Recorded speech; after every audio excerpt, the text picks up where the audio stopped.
for, I think, our first virtual meeting for the Rancho Public School District board. I'd like to also, just on behalf of the board in this welcome, I want to thank all of our teachers, our principals, our administrators, for everything that they've done to help our kids through this time. I also want to thank all of our district staff, and there's so many that are involved in that as district staff, our bus drivers and our food people, everything that everyone's done. Dr. Cleveland has a wonderful team. And on behalf of the board, thank you so much for everything that you guys have done in this pretty stressful time to go through. So thank you. And today we are following the guidance from PED to protect our community and to protect those who work for the Rancho Public School District, and so that we can all stay healthy. And so we will have this virtual meeting today. I would like for Jane to go ahead and do a roll call for us to make sure we have a quorum.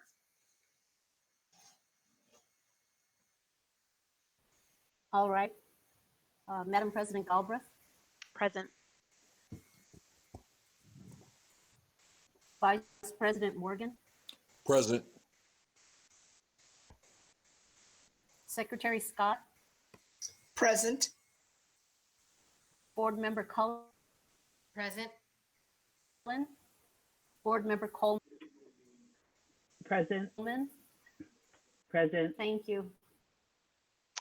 Okay, we have a quorum, and just so all know, like we are all virtual today for this meeting. So each member of the board is virtual. So, okay, so we will now move on to item D, approving our prioritized agenda and the proposed time allocations. Is there any questions or concerns with the agenda as it is proposed? I move to accept the agenda as proposed. Okay, and Dr. Cleveland, do you recommend the approval? You're muted, Dr. Cleveland.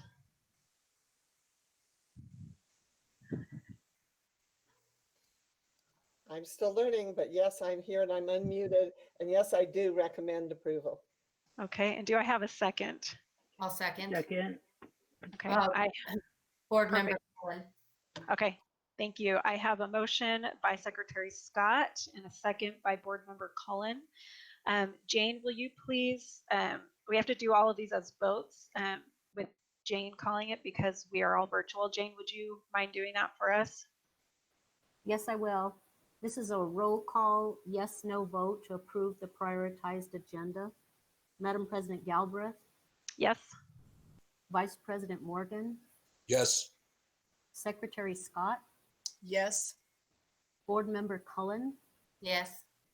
Board Member Coleman, I Yes. apologize. That's Thank okay. you. Yes. Okay, motion passes 5-0.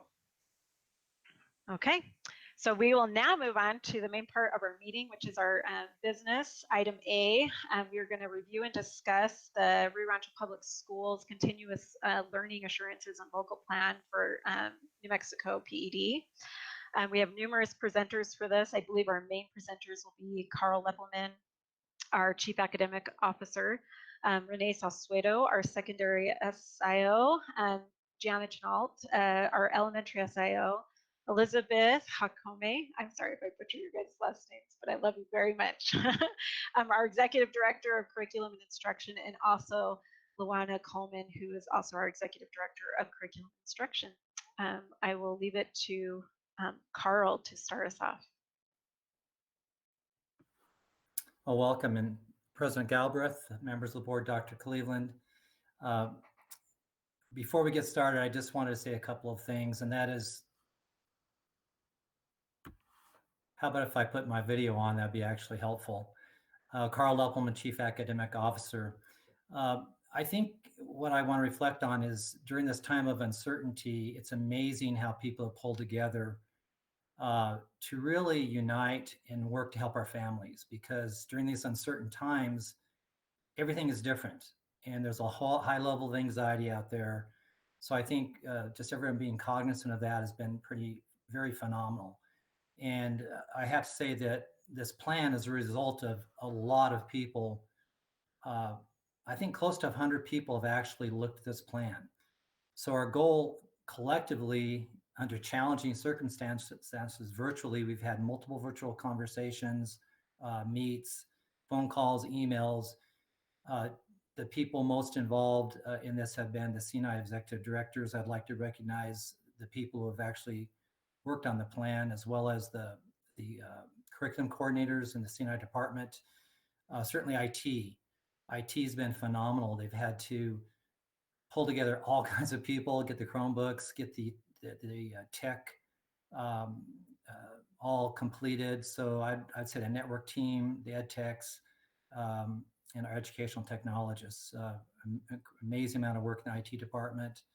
I also like to recognize the school improvement officers who are working with the principals, because the principals also were very involved. We wanted to make sure we got feedback from the principals, the assistant principals. We also reached out to the instructional leaders, the content leaders at the middle school, as well as the coaches at the sites and teachers, to make sure that this plan, so it went back and forth. So I want to make sure that you understand the context that this plan went back and forth, multiple iterations of the plan. I'd like to also recognize special services, bilingual federal programming, student services, I mentioned IT, fine arts, and communications. If you look at all the people who work in our district, we have so many people that perform so many roles for our students. And I just want to say that it's an amazing amount of work, and the grit that it took to get this done.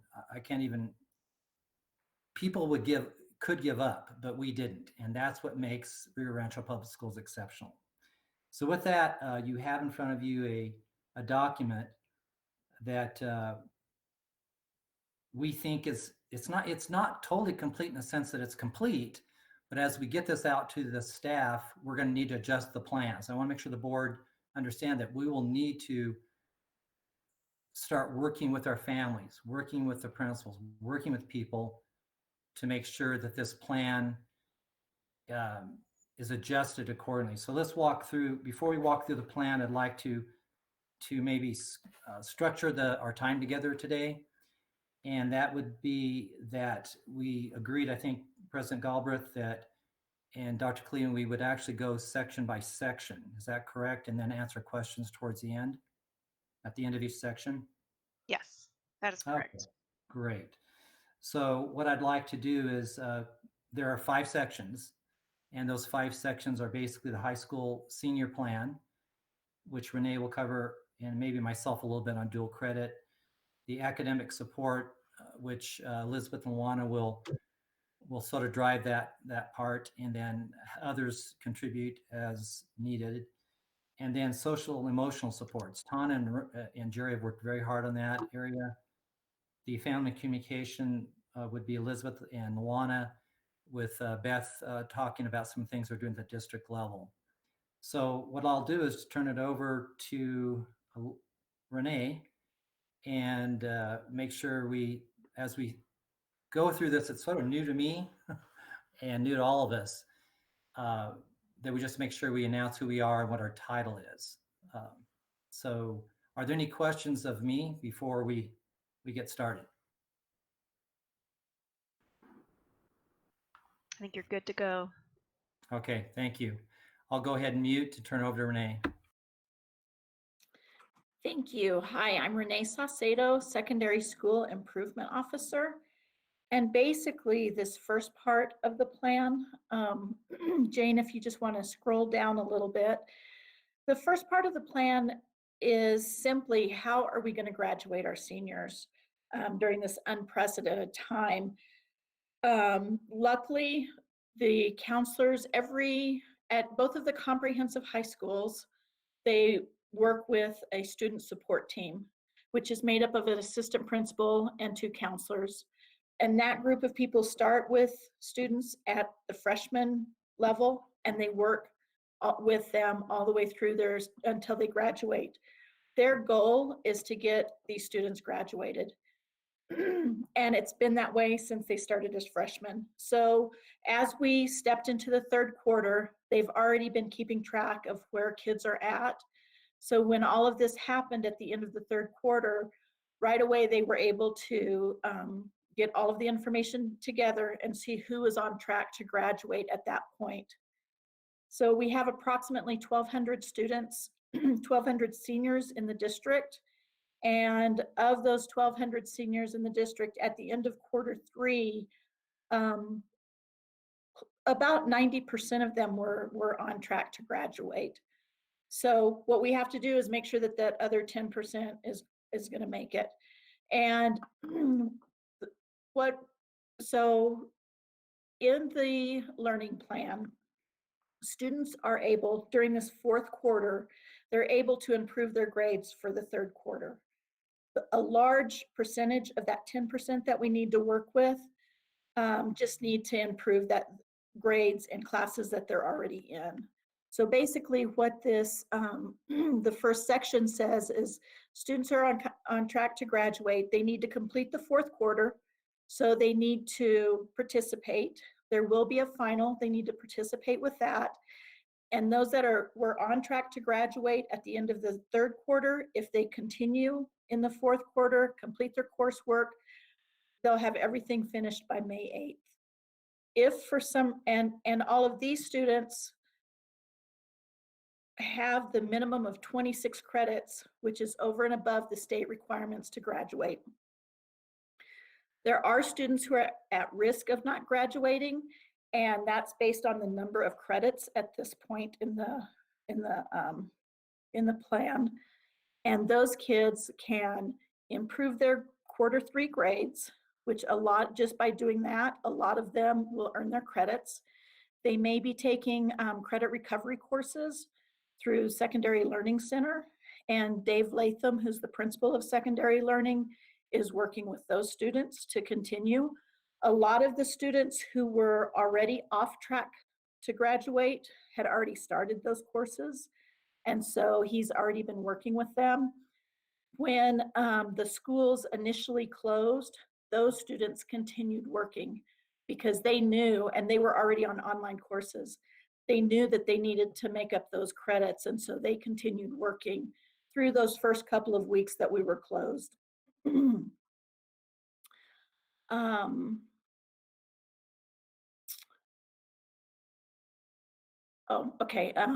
so basically through credit recovery and through improvement of quarter three grades, students have the opportunity to complete their required number of credits. The large majority of students will be able to complete the full 26 credits. We're not going to have to go down to the 24 and a half credits required by the state. We'll be able to keep the requirements for Rio Rancho diploma. There might be less than a handful of students who may need a waiver for maybe the fourth science, which is a Rio Rancho requirement, not a state requirement. But really, there'll be very few students that we're talking about that have to have some type of a waiver. Dual enrollment courses, yes. Under normal circumstances, what is the percentage of students who do not graduate? Well, so there's certificate of completions. So those students have received they've earned all 26 credits, but they haven't passed an assessment. So usually we have about 5 or 6 students that need to pass some sort of assessment to get their diploma. And then we may have another, it varies, but maybe another handful, less than 10, that won't graduate because of a lack of credits. Now, it's hard to say because, well, yeah, I'm comfortable with probably 10 to 15 that don't graduate because of a lack of credits. Some students move over to Independence High School in their junior year. And so sometimes it's hard just to give you a straight number from each school, the number of students that wouldn't graduate. But this situation is not unusual. So what you're saying is, even though the situation itself is abnormal, the number of students in jeopardy is not that much different than any other year. Absolutely. That's exactly what I'm saying. That's very true. And so this isn't unusual at all. And it's not unusual to be working with students on credit recovery up until the last minute. So this is, as you say, in a very unusual situation. We're dealing with normal types of issues. Thank you. Thank you. Let me just chime in really quick. Secretary Scott, make sure whenever you talk, you state your name. I apologize. I will do that in the future. Thank you. That's okay. This is Sue Cleveland. Renee, would you explain a little bit about how long students actually have to be able to graduate with this particular class? With this particular class, normally the last day of classes would be May 8th. We're able to actually take students through June to be able to graduate with this class. So they'll be able to have the opportunity to complete all of their requirements all the way through June to be a 2020 graduate. Now we're going to, because sometimes if you give students the opportunity until June, they'll take that opportunity. They'll be a procrastinator. We're going to push everyone to try to get finished by May 8th, and then we'll give them little increments of deadlines to try to finish, because we really do want them to finish as soon as they possibly can. But they will have a little bit of extra time this year. And may I ask a question, please? Yes. And this is Wynn Coleman, school board member. I'm just wondering, with classes starting March 13th, and you said May 8th was the target, how are you seeing getting everything done in, what is that, like 3 weeks for that quarter? And how will you be working with the teachers to make sure that they're getting what they need in that 3-week time to wrap up? That's a great question. We're working very closely, especially with the senior teachers, because you're right, it is a very short window. We're working primarily on those essential skills that students need. And if they are short of credits, we are really concentrating on improving that Q3 grade. So for the seniors, really teachers are kind of looking student by student to make sure that they're getting exactly what they need in that short window of time. I'm working with the senior offices, so assistant principal and counselors at both of the comprehensive schools and Independence High School. I'm not working as closely with cyber because all of their seniors are on track to graduate and have passed all of the competencies. But we're meeting with the two comprehensives and Independence, we're meeting weekly and looking at students individually to make sure that they're getting what they need, that we've made contact with them, we're talking with teachers, and just making sure that they're as on track as they can be and ready for graduation. Thank you. And I did actually just, again, this is Wynn Coleman. I just wanted to let you know that I did reach out to, as having a senior, reach out to the counselor and just kind of touch base about things, and just a special thank you. She got back right away. Mrs. Cook replied right away to us. So very grateful. Great, thank you. So in addition to credits, so now we have kids that have 26 credits. In addition to credits, wait, let me go back to credits. One of the things that they have to have is either an AP class, a dual credit class, or an online class. Dual credit, so through CNM, UNM, there's a little bit of an issue, but we've been in very close contact with those schools. And a student in general can take an incomplete at this time because of the circumstances. They're asking if you're a senior and you take an incomplete, that you finish your class by June 19th. You're also able to withdraw from the class or drop it by April 26th. Counselors are making sure to look at the senior transcripts. They don't want those students to drop a CNM class or a dual credit class if they need it for graduation.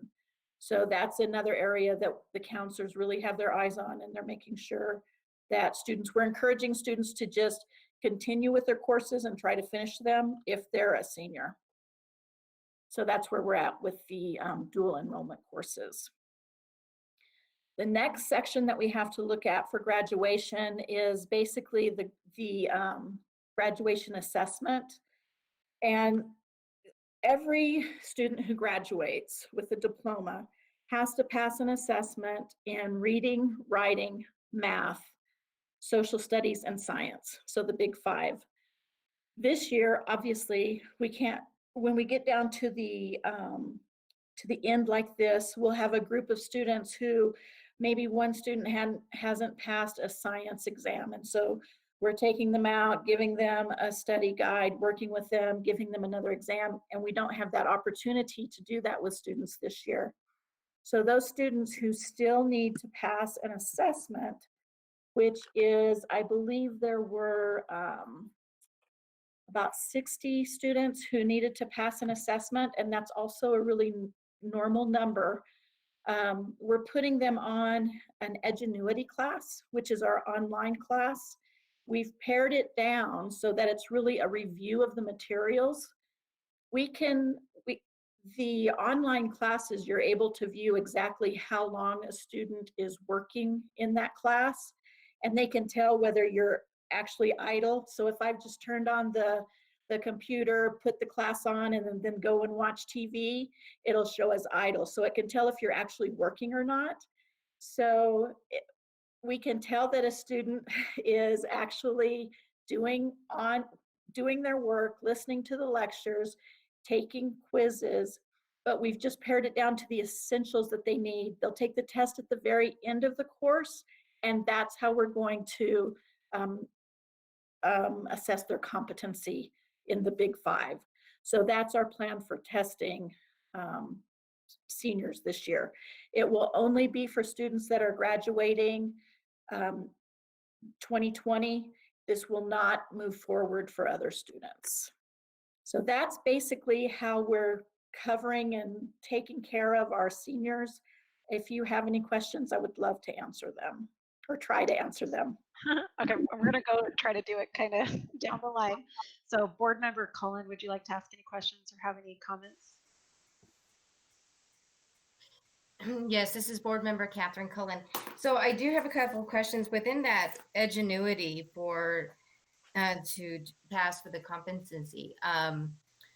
If they don't pass it, have we looked at the local, have we looked at some alternatives, such as some of the other ones that are allowed through PED with the portfolios, project-based learning, capstone projects, or oral presentations at this time? We know that those exist out there. I actually am really confident that they'll be successful on Edgenuity. I think that it would take more time to pull together requirements for those, for a portfolio or for oral presentations and rubrics and getting groups together. I think that this is going to be a more systematic way for students to be successful. Okay. But if we get down to that, last minute and we have a kid that just cannot make it through, that's definitely something that we could look at. Especially with what is the time span that you're looking at them having to spend on Edgenuity then, along with the other classes that they have to take, since we are max of 3 hours per day of instruction? So that would be beyond that 3 hours.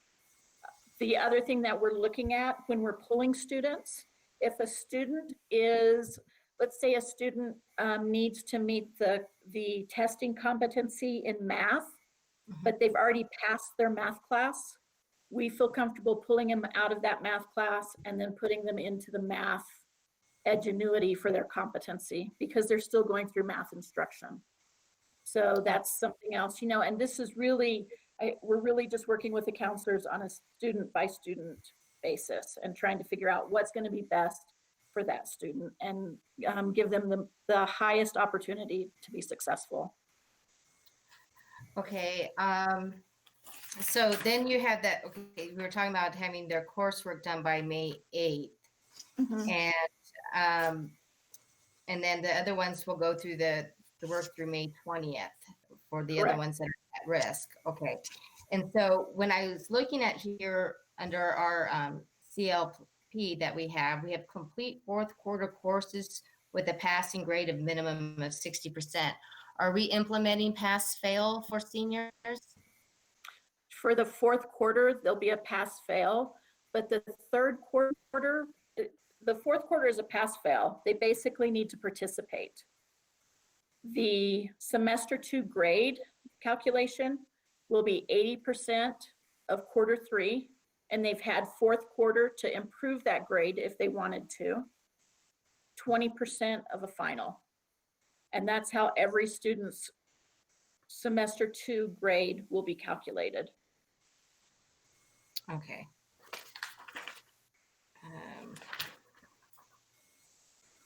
Okay, and then, well, we'll talk about technology later. Okay, thank you. Okay, thank you. All right, thank you. All right, Secretary Scott, do you have further comments and questions?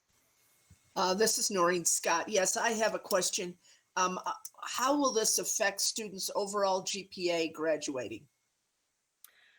This should not affect their GPA. One of the reasons that we're giving them time to improve their quarter 3 class or their quarter 3 grade is because a lot of times kids depend on that fourth quarter to improve that grade. So they'll still get a credit, and that credit will be associated with a grade. So it will average into their GPAs. Thank you. I have no further questions. Thank you. Okay, Vice President Morgan, would you like to ask any questions or comments?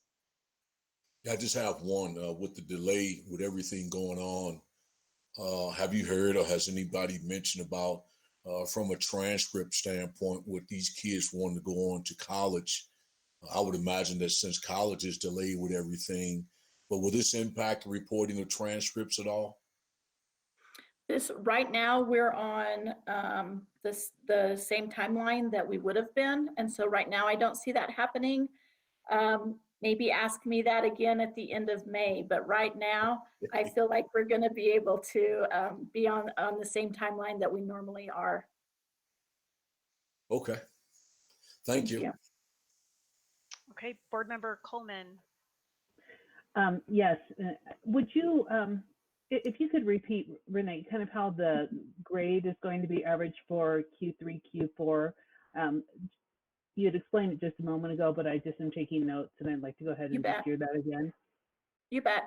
Normally a semester grade is 40%. So semester 2 would be 40% quarter 3, 40% quarter 4, and then 20% final exam. This semester, we're going to have 80% quarter 3. So quarter 3 grade is going to basically count as quarter 3 and quarter 4. You need to participate in quarter 4, take a semester 2 final, and then that final will be 20%. So it's basically 80% quarter 3, 20% final. Thank you. And I just wanted to kind of piggyback also, if I may, on Vice President Morgan's question about transcripts and things like that.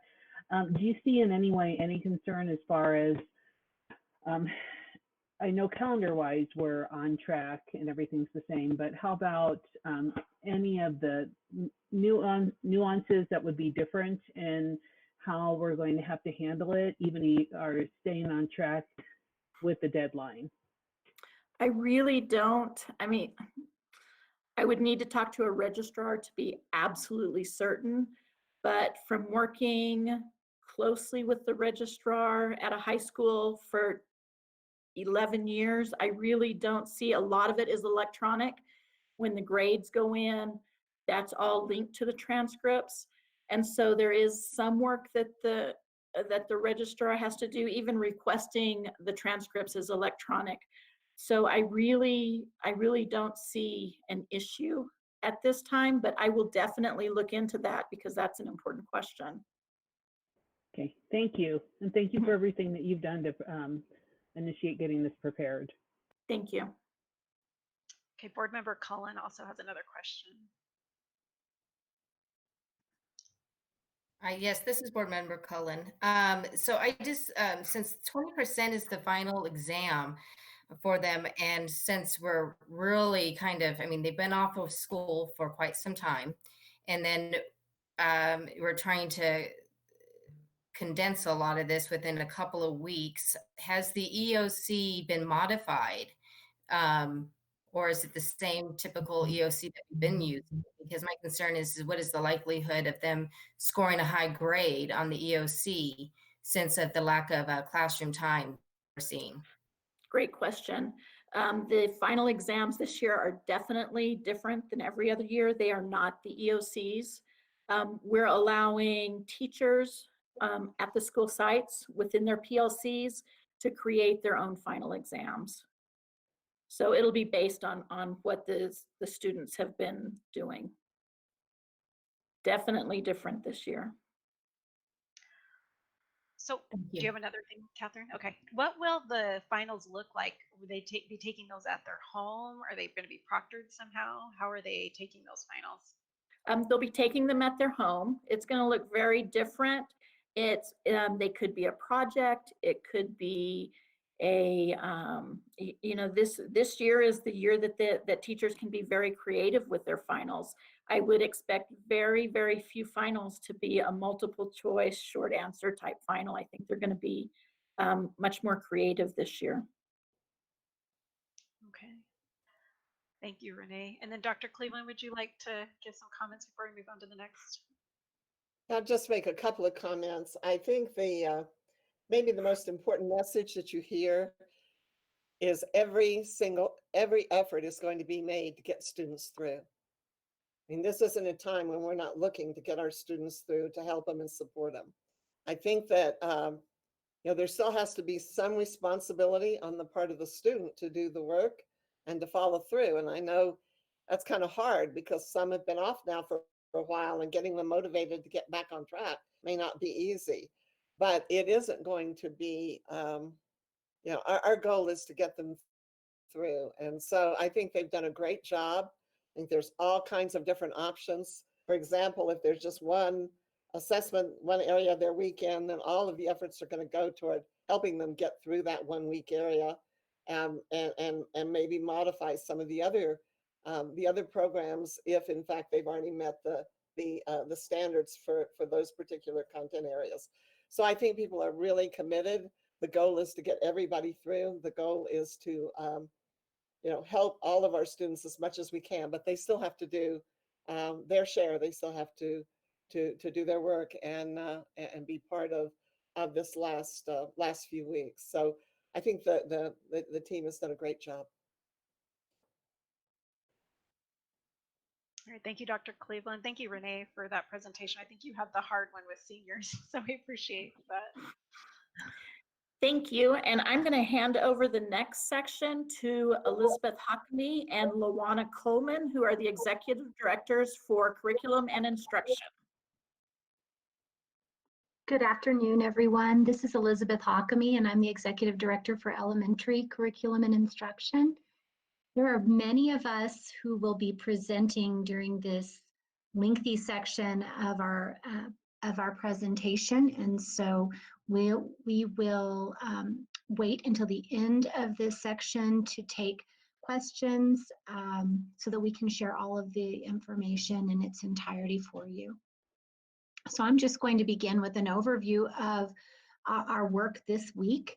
Prior to this week, we had been planning for something just like this, sort of looking into the future and predicting that we may need a more thorough plan before the school closures occurred. And so we were positioned to move quickly to develop a quite extensive plan that is intended to be a one-stop shop for teachers. So we really want to honor the responsibilities that our staff has, that our families have in adjusting to this new normal.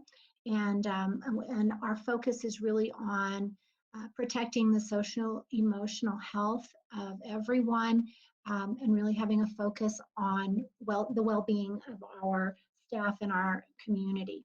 And so this week, as we began looking at professional development in support of this plan, we started with 2 days of communication around the elementary and the secondary continuous learning plans. That provides staff with opportunities to meet in PLCs and to work collaboratively around plans for deployment. And we also had or having a soft rollout on April 8th and 9th. And during that time, we'll be focused on making connections with students, setting up systems and structures around expectations for their participation in Google Classroom and in virtual meetings that teachers might have. We'll be spending time reaching out to students and making contact with them. In elementary, we'll be doing well child checks with every student through the classroom teachers. And so this will really position us to be able to begin instruction on April 13th based on what we're going to share with you next. Luana?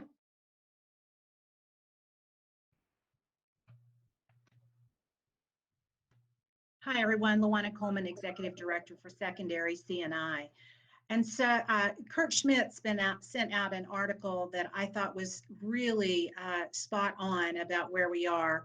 And it basically was suggesting that what we're doing right now, George Couros called it emergency response teaching, that we are not trained online distance providers.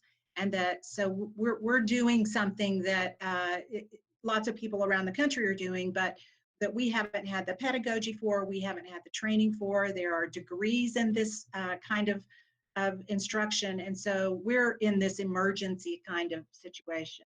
So thinking about that, we designed the support this week around 4 buckets, really. And the technology piece is the Google Classroom as our platform for interacting with students and continuing the work. And so even when we went on our temporary shutdown, all teachers were asked to make sure they had live Google Classrooms and they were starting to engage with students if they hadn't already. And we're happy to say that everyone is using Google Classroom now, and most teachers were already using it. So I think there was a pretty good comfort level with Google Classroom. But of course, we're still learning new skills and new strategies around that. So there's been a focus on Google Classroom.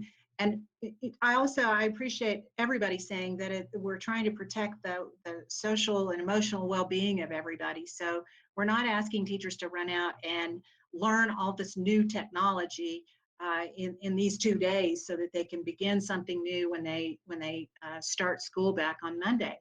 So really protecting that notion that keep doing what you've been doing, maybe try something new if you feel comfortable, but really trying to lower the stress level of educators as they move into this new world. We're really lucky, just within the last few weeks, we've started using a platform called Alludo or Spark. So it's Spark Your Learning, basically, and it's an online gaming model for professional learning, which has in it right now everything in the Google suite. So all of our Google platform training is located there. It's anytime, anywhere for teachers. And the Alludo Spark people told us that we've had the largest rollout and participation of any school district they've worked with. So really proud of that, and teachers are gravitating to that and using it as they need to improve their skills in that area. The second area of pedagogy, so the pedagogy of online learning, good grief, it's a lot different. One example is you don't have proximity, so proximity is a tool teachers use all the time to move over to Johnny who's not paying attention and use their presence to manage a classroom. So there are a lot of things we're going to have to learn over the next few weeks as strategies, and we're learning that together for sure. And then finally, content alignment. That is the question of compacting for secondary, compacting the curriculum and really working with teachers to say, and teams, PLC teams, to say, what is essential? What is the most essential thing? And if you think it's essential, then cut that back even more. So we've heard all along and read all along that if you think you've got 25 minutes of content or curriculum to teach, then it's probably going to take twice that amount of time, and really be thoughtful about what you're asking students to do. So really thinking about that, and then making sure that when we come back into the normal world, hopefully, we'll look at what was compacted and what we need to work on to ensure there's not gaps in student skills and content area. And then in elementary, Elizabeth and Janet can talk more about that, but just, and really across the K-12 is the maintenance of skills, and that we are protecting that and continuing to engage students in work that builds on the skills they've already been working on. And then finally, the social emotional. And I think we've been saying, for the last week or so, that's probably the most important thing. And I told several groups of teachers today, they'd probably fall off their chairs, but that curriculum is really secondary at this point to engaging students, keeping those connections, continuing those relationships. And it was interesting because I think teachers were really relieved to hear that. And they, intuitively knew that that's what needed to be done. So that was good. So the secondary folks over the last 2 days, we've said it feels like the beginning of school because we've been giving online Google Meets. And yesterday, I think there were 18 sessions, and today there were 15 to 17 sessions that were opened up for teachers to come in to a Google Meet and just have a conversation with, get clarification, share ideas, ask questions. And I am so proud that we've had over 800 people check into those sessions over the last 2 days.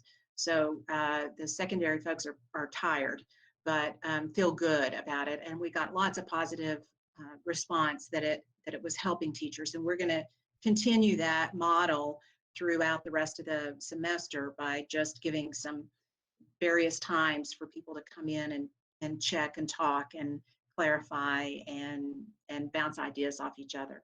And so I'm going to now turn it over to Jana, who's going to talk a little more about the elementary professional learning piece. Good evening. This is Jana Chenault. Hopefully you all can hear me okay, or hear me well. We worked really hard on creating this plan pre-K to 5 with coaches, coordinators, principals, instructional staff, assistant principals. We all had eyes on it and we were looking at it really with the lens of, we talked a lot about what direct instruction actually looks like. So what does the PED mean when they say direct instruction? Because 45 minutes and teachers are used to 5.5 hours with kids in kindergarten. So we had a lot of conversations around that and what that piece is going to look like and how will kids sustain. So this document was shared with elementary principals, instructional coaches, CNI staff, and we then had each school take this document all the way from pre-K to elementary and create their own site plan. So they created one plan for just this week and what they were going to do to communicate this with each grade level and what their plan was going to be for professional learning this week and what support teachers needed. So every school had a plan for this week and what teachers are doing. And that includes every specialist area in elementary. So that's the EL coordinator, that includes special ed, that includes ancillary. And then they met, so yesterday and today, they met with each grade level and went through the plan with them. And tomorrow and Thursday, they'll be working on professional learning. And that's the first contact they'll actually have with families as well. So they've reached out to their families and set up phone conversations. And they're going to touch base with every single family starting tomorrow to see where families are and what they need. That's been a big emphasis for the little kids, is just reconnecting with the kids again and being able to see their teachers. We have teachers who want to write postcards to kids And we've asked them not to do that because of what's going on. And so they wanted to reach out that way. I'm sure you've seen the parades. They're missing their kids terribly. So this is big for them. Their emotions are all over the board. The feedback from principals, staff appreciated this plan. They felt like they had direction. They're a little bit overwhelmed, but comfortable moving forward. We've communicated that balance piece. So yes, we're providing a lot of learning opportunities. We've structured it to what we want them to do. So this is what you need to do every day. And that's based on the PED guideline. And then what you can do. So giving parents extensions if they want them, but the do is the minimum. We've already heard from some parents at some school sites that they just don't know how they're going to do this. And so in those conversations with principals, it's really just listening to parents and seeing where they are and what we can do to help them. And hopefully as we roll things out, parents will figure out what they can and can't balance. Even in Shining Stars, we were looking at what they were sharing today in their Google sites, and they have a template for every teacher, for every day, for every week. They're supporting their staff that way and sharing opportunities and connecting with kids. And Kim sent me a picture of one of the Google Meets, and the kids were making faces all over the camera. Like that was their way to connect with. They're just like looking at themselves. So they're figuring out how to do that. And the parents are part of those. They're not doing it alone with the kids. So that is a huge focus for elementary right now, is just connecting with their kids again. And then consistency, which you'll see in this document. As they planned with their grade levels, we said create a schedule so it's consistent. So if kindergarten's going to be on with families at from 9 to 9:30, then another grade level could be on from 9:30 to 10, and make sure that parents know the week ahead of time what's coming. So either send it out Friday or send it out Monday so parents can plan for the week. They know which days they have to get or they can get on.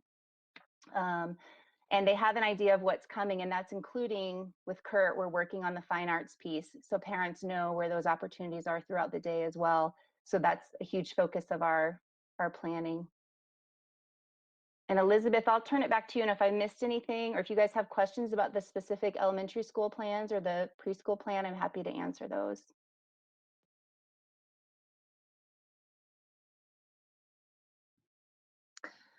Luana, would you like to speak to the piece on our preparation as a future ready district, and then we'll lead into the technology piece? So I've been saying all along, and I really honestly believe that we are well positioned to take this on.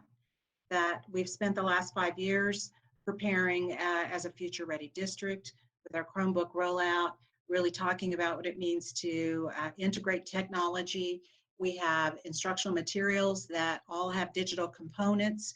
We have our guaranteed and viable curriculum. We have strong PLCs, and we have so much that is already in place to make this happen that I really do think we have an opportunity, really, if we can look at it like that, to show what we're made of. So as we built these plans, the first and foremost thing in our head about all of this, showing empathy to others. So whether it's even ourselves or whether it's our colleagues, our students, the families, these times we don't know what's happening at home, as has been mentioned already a couple of times, but really recognizing that these are crazy times, and our job as educators and supporters of our students and families is really built around that relationship and lifting kids up. So you'll see it. We've touched on quite a few of these things. Our PLC teams are going to continue to meet at regularly scheduled times, although virtually. They've been doing that these last 2 days, and it's been wonderful to see them in action, thinking of sharing ideas and talking about how they're going to collaborate and communicate with each other through this time. We have, you can see here, the word flexibility shows up a bunch, as has already been mentioned. This plan, the plans we sent out to teachers were not in PDF form, because we knew that we will have to be flexible and see what happens, for second, well, I guess for all of us, who's going to show up, how are they going to show up, are they going to show up, and how are we going to keep them engaged and keep them coming back, may require us to be show some flexibility and make some changes as we move through these next few weeks. You can see here on Jane, if you can move a little bit down further. So yeah, that's good. So that continue to the universal scaffolding and differentiating instruction. So we're not throwing all of the best practices that we know out the window for sure. And encouraging teachers and working with teachers to think about all of the students that that a teacher serves and how to best meet their needs. And while that's a daunting challenge, again, I think we're up for it. And we have all kinds of supports. You're going to hear a little bit more about that here in a minute. But just remembering the best practices to meeting the needs of all students is crucial and important in our work. We've given some, if you'll keep scrolling, thank you. We've given some ideas about things that you can do to work with students. And we keep iterating for secondary folks anyway, the super high level importance it is to engage students on a regular, hopefully daily basis, whether it's sending out a daily question for students to respond, checking in to see how they're doing, reaching out through Google Meet. We've got another platform called Flipgrid where you can video yourself for, I think it's a minute maybe, and send that in. But various ways that we can use and that we are using and that we know about to keep students motivated and keep them coming back for more. So I'm going to turn it over now to Paul Romero, our colleague, Executive Director for IT, to talk a little bit more about the online platform. Luana, before we go on to the online platform, I'd like to clarify for elementary that our focus is really around prioritizing opportunities for students to access our curriculum, as well as to just have opportunities to interact with it. And so it's a little bit different than secondary because many of our students are too young to reach out for additional support or clarification when they need that from teachers. So we really have to plan for wraparound supports both in our core curriculum and to keep the academic supports, additional academic supports in place for students that they were currently receiving prior to this closure. And so we are using every communication avenue possible. Google Classroom, Google Hangouts. Teachers can be, like Luana said, very flexible in terms of how those lessons are delivered to students. So that might look like small groups of children working with a teacher. It might look like a whole class presentation, but we also have some opportunities for students to use tools that they're already familiar with, tools that are adaptive to their needs and to their individual instructional levels. And so we've been very pleased with our partnerships and our curriculum partners, such as iStation and Eureka and Integrity. Those programs have offered video lessons for teachers to use and have those companies have also opened up access to digital curriculum that we didn't have access to before. But we also know that there will be students who need additional support above and beyond what we're offering through our core curriculum. And so we're asking teachers to reach out to those students to make sure that they are interacting in this digital and virtual platform, and if they are not, or if they're unable to, then we can address individual families' needs and look at differentiating our approach. I think that it will be a minority of students who may not have access to all of the resources that we're providing through technology. And so in those circumstances, our teachers can make phone calls and set up specific lessons and chains of communication so that we don't let anybody fall through the cracks. And now I'll turn it over to Paul. Good evening, everybody. I'm Paul Romero. I'm the Executive Director of IT for the district. And there was a question in this document that says, will online learning be used? Well, it will be, and it actually has been going on for quite a while. Just to add on to one of the comments I think Luana said about Google Meets, I wanted to share a little data with you. We were looking into our records in the last 2 weeks, and it's grown today, so these numbers aren't brand new. We've had 2,320 meetings through Google Meet in this district, and we've had over 11,000 participants in that. So I thought that was pretty good data and something we'd like to share. People are working, and they're working hard, and they're using the tools that we already have. So yes, online learning will be the methodology that we use at Rio Rancho Public Schools, and I think we're very good at it.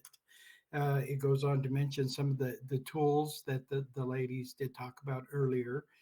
So we put that together. But earlier this year, we had presented to the board that we've developed a digital resource catalog. And the reason we did that is because a lot of people wanted, a ton of apps that they could use in the classroom. And we got a group of ed techs together led by Terry Meyer, and they started doing an assessment of all these apps that people wanted to use. So we have a ton of resources available in that DRC, or Digital Resource Catalog, that teachers that we've approved. They're safe. They meet SIPA, FERPA, all the IPA standards, and they're more than welcome to use them, and they are using them. For staff development support, I believe that Elizabeth and Luana did talk about Spark. It's the new professional development system that we have. And again, just wanted to let you know that we are with that company, and it's used everywhere in the nation. We were the #1 district to begin the implementation on it, and our teachers have taken to it in a really great way. So it is personalized learning. It's a game. You go through levels, and it's a game where people learn. And I started taking some lessons, and I'm learning through it as well. So if you go ahead and scroll down a little bit, Jane, if you don't mind. There we go. Technology support. So, we're the duck's feet. So we've been kicking and just floating along and trying to make things happen. Our educational technologists, our integrated technology techs, our techs have been in the schools on the front line, preparing Chromebooks for deployment, making sure they're clean, they're sanitizing them as well. We've been working with the schools and school leadership to make sure that we're able to support them at a very high level, and also support the families. And so we have some methodology to make that happen. So our technicians have not only been responding to teachers, the teachers are hearing from families, and if we could help them in any way, besides going to their home, but if they have issues with accounts or a bad email or something like that, we're closing out tickets. Today, I believe we had 186 tickets in our queue from schools, parents, and so on. So the techs are responsible for the sites that they are responsible for. So some of my techs have two schools, at least two schools, and others only have one, the bigger schools, like the 2 high schools and Rio Rancho Middle School. So they're out there, they're in the schools, they've never left the schools, and they're working hard. The educational technologists are working directly with the administration. They've developed what they are calling the COVID-19 team or coronavirus team at each site that will help get things ready for deployment as well. And then also work with them to find out the data of the folks who need not only technical support, but also devices, but also internet access as well. Our network team, and I have to tell you, we're just blessed with the timing, but we presented to cabinet not that long ago that if we were going to do distance learning before this thing hit, we needed a program called Lightspeed. So we now are one of the few districts that have a cloud-based filter. So what that means is that anybody who's on a Rio Rancho Public Schools device and logs into our domain, they are filtered. So we know what they're logging into, where they're going, and we want to make sure that they're safe. So all these sites are blocked, and they're blocked at a very, very high level. So we're able to find out what they're doing, what the kids are doing, and the teachers also know. So the teachers know if a kid is off in left field going to places, not bad places because they can't get there, but to places other than the curriculum that they want the kids to work on. It meets all federal guidelines for SIPA and FERPA as well. So all of our groups are working with the help of teachers, which is kind of our first line of communication. If a family has a problem, they're going to talk to their teachers.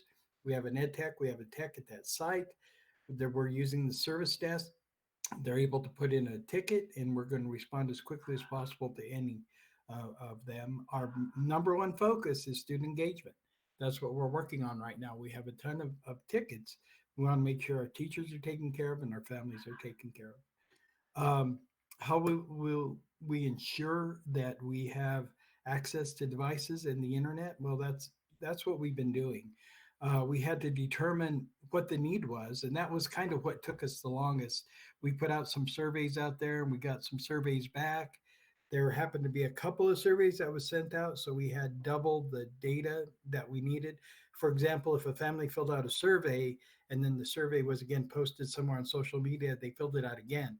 So we had to go back and hash through that data and make sure that the survey was only filled out once per family. So we were doing that.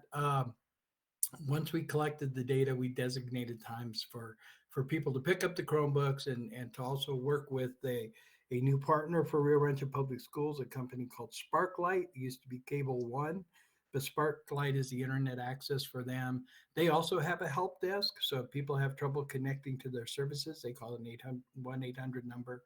So we really come together as a team. We're really making things work together in a nice and collaborative way. And I have to tell you, just a shout out to Curriculum and Instruction. They have been amazing and have communicated what their need is so we could support that at a high level. The rest of my report is basically a framework in which we deployed. And I think, and lastly, a paragraph about what we're doing to support families, which is through their school site and through their teacher. And that's it for my part of the report.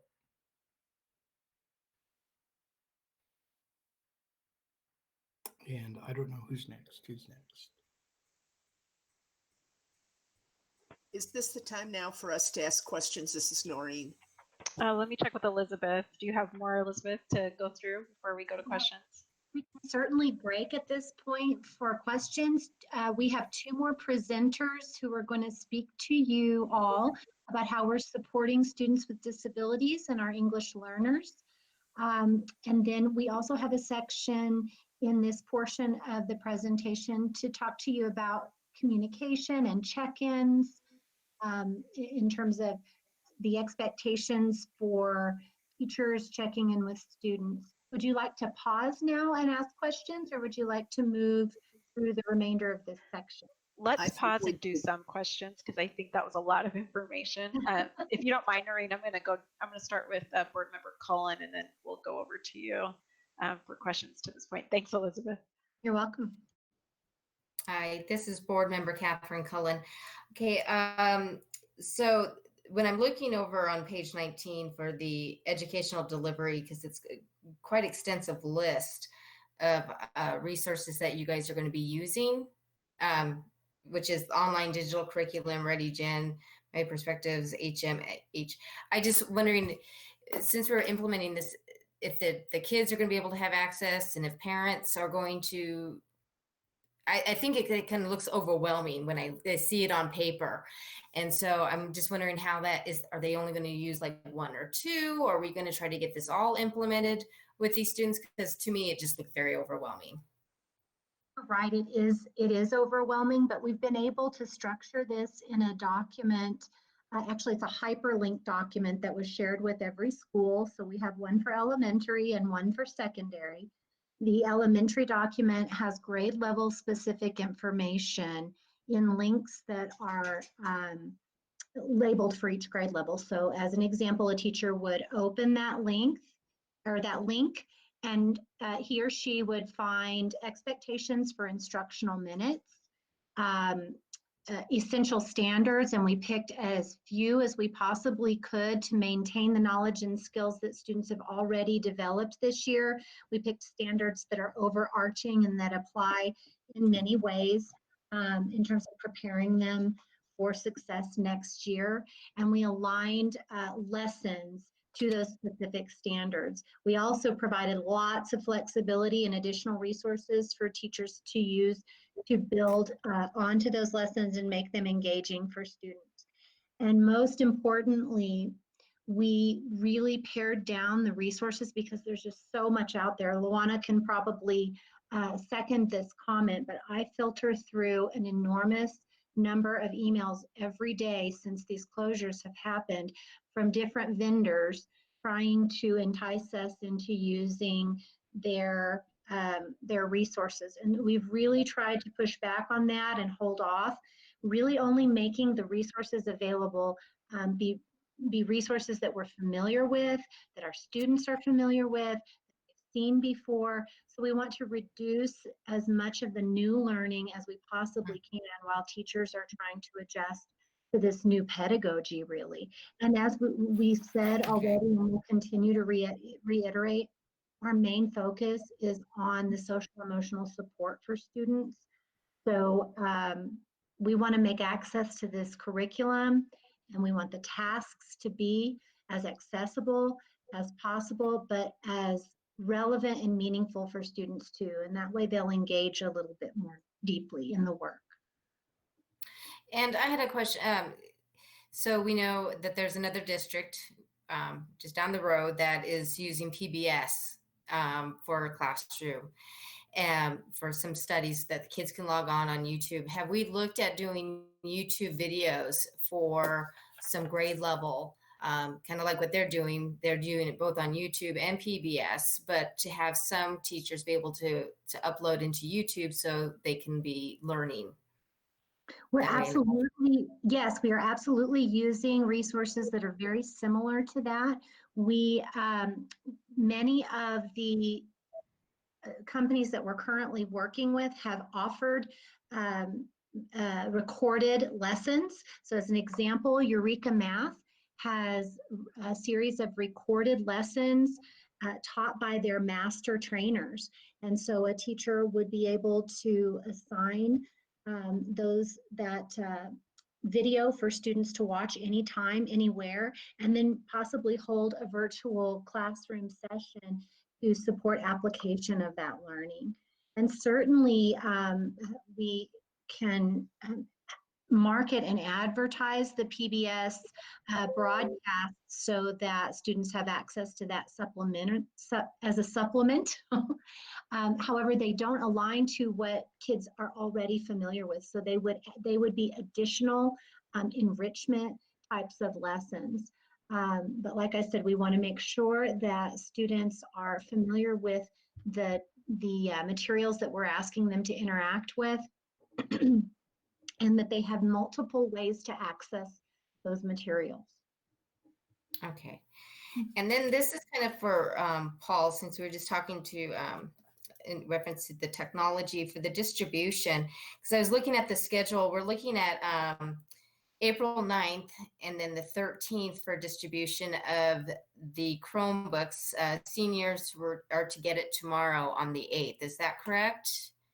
That is correct, but the schedule has changed somewhat. We have some elementaries that are also going to deploy this week because they're ready. They're more ready than some other schools. It really depends on the numbers of the need in those communities. For example, Colinas has a really big need. Their population has more need than some of the other schools right now. So they wanted to do something this week. And so we've kind of pushed it back on the schools to say, tell us what you need and we're going to do it. Oh, okay, you kind of cut out. So do we have a schedule that's going to be posted online then so that people, or on our Facebook page, so that people can see when those distributions are going to be going out? Or are you contacting them directly? So the school sites are contacting their parents and their kids directly because we want to make sure that the communication is happening there because that's kind of the natural flow for these families. If they have any questions, we want them to get back to their school, and then we'll be on notice to make sure that they get what they need to their school site. Okay, since some are going to be getting theirs on the 13th, it looks like the device distribution, but the actual classes start on the 13th. So are you planning on early morning on the 13th, or what is kind of the schedule look like for that? It is. Most of the distributions are in the morning, and some of them actually for our high schools are going to be more than one day because there's such a so there's such a need for some of the bigger schools. Just real quick to add to that, I had some Yeah, I was data. going to ask how many numbers are going out for that, how many we're seeing. Right now, we're looking at 3,000 Chromebooks and about a little over 500 families that need internet connection. And how long is it going to take for the internet connection to get them up? They're starting this week. I mean, they're going out this week. So it's different. Just to explain a little bit, is what we did is we ended up getting the addresses, and that was some of the data we were collecting for the families who needed it. And we found out through Sparklight, who is also Cable One, they were able to actually go out, hit those addresses, and find out what homes had Sparklight or Cable One in the past, even if they don't have it now. So those homes right away they want to do, because they could do an installation kit, no interaction, no personal interaction at all. But they hand it there. There'll be a technician that stands outside their door and shows them, steps them through how to put the kit in. So that's step one. We want to get the homes that already had that connectivity before, or have had the cable pulled into their house that they could use again. Then the second one are homes that haven't had it. So there has to be some outside work done to the homes. And then what they'll do is once that happens, the technician will be there for them as well. And then finally, we're working with them on getting hotspots, because we have some students in the Pueblos and such to go ahead and make sure that they have connectivity as well. Okay, yeah, because I was going to ask if we were going to do some hotspots for some of those areas. And then, so are we looking for some of them to be delayed after the 13th to be able to start because of the internet connections? We could be, but we're looking at, they're hoping to do it in something like a week and a half. And I just got off the phone with her today. Her name is Jane Shanley. She's the one who's been really working with us and doing a great job. That's amazing. Okay, thank you. You're welcome. Okay, Secretary Scott. Yes, this is Noreen Scott. I have a couple of questions. My first question is, will every teacher teach their class, be teaching, number one, and number two, for how long a day? So I can answer that. If I understand your question correctly, yes, every teacher will be teaching their class and using Google Classroom and a variety of ways of interacting with students on a daily, regular basis. And how much time per day was set by the state.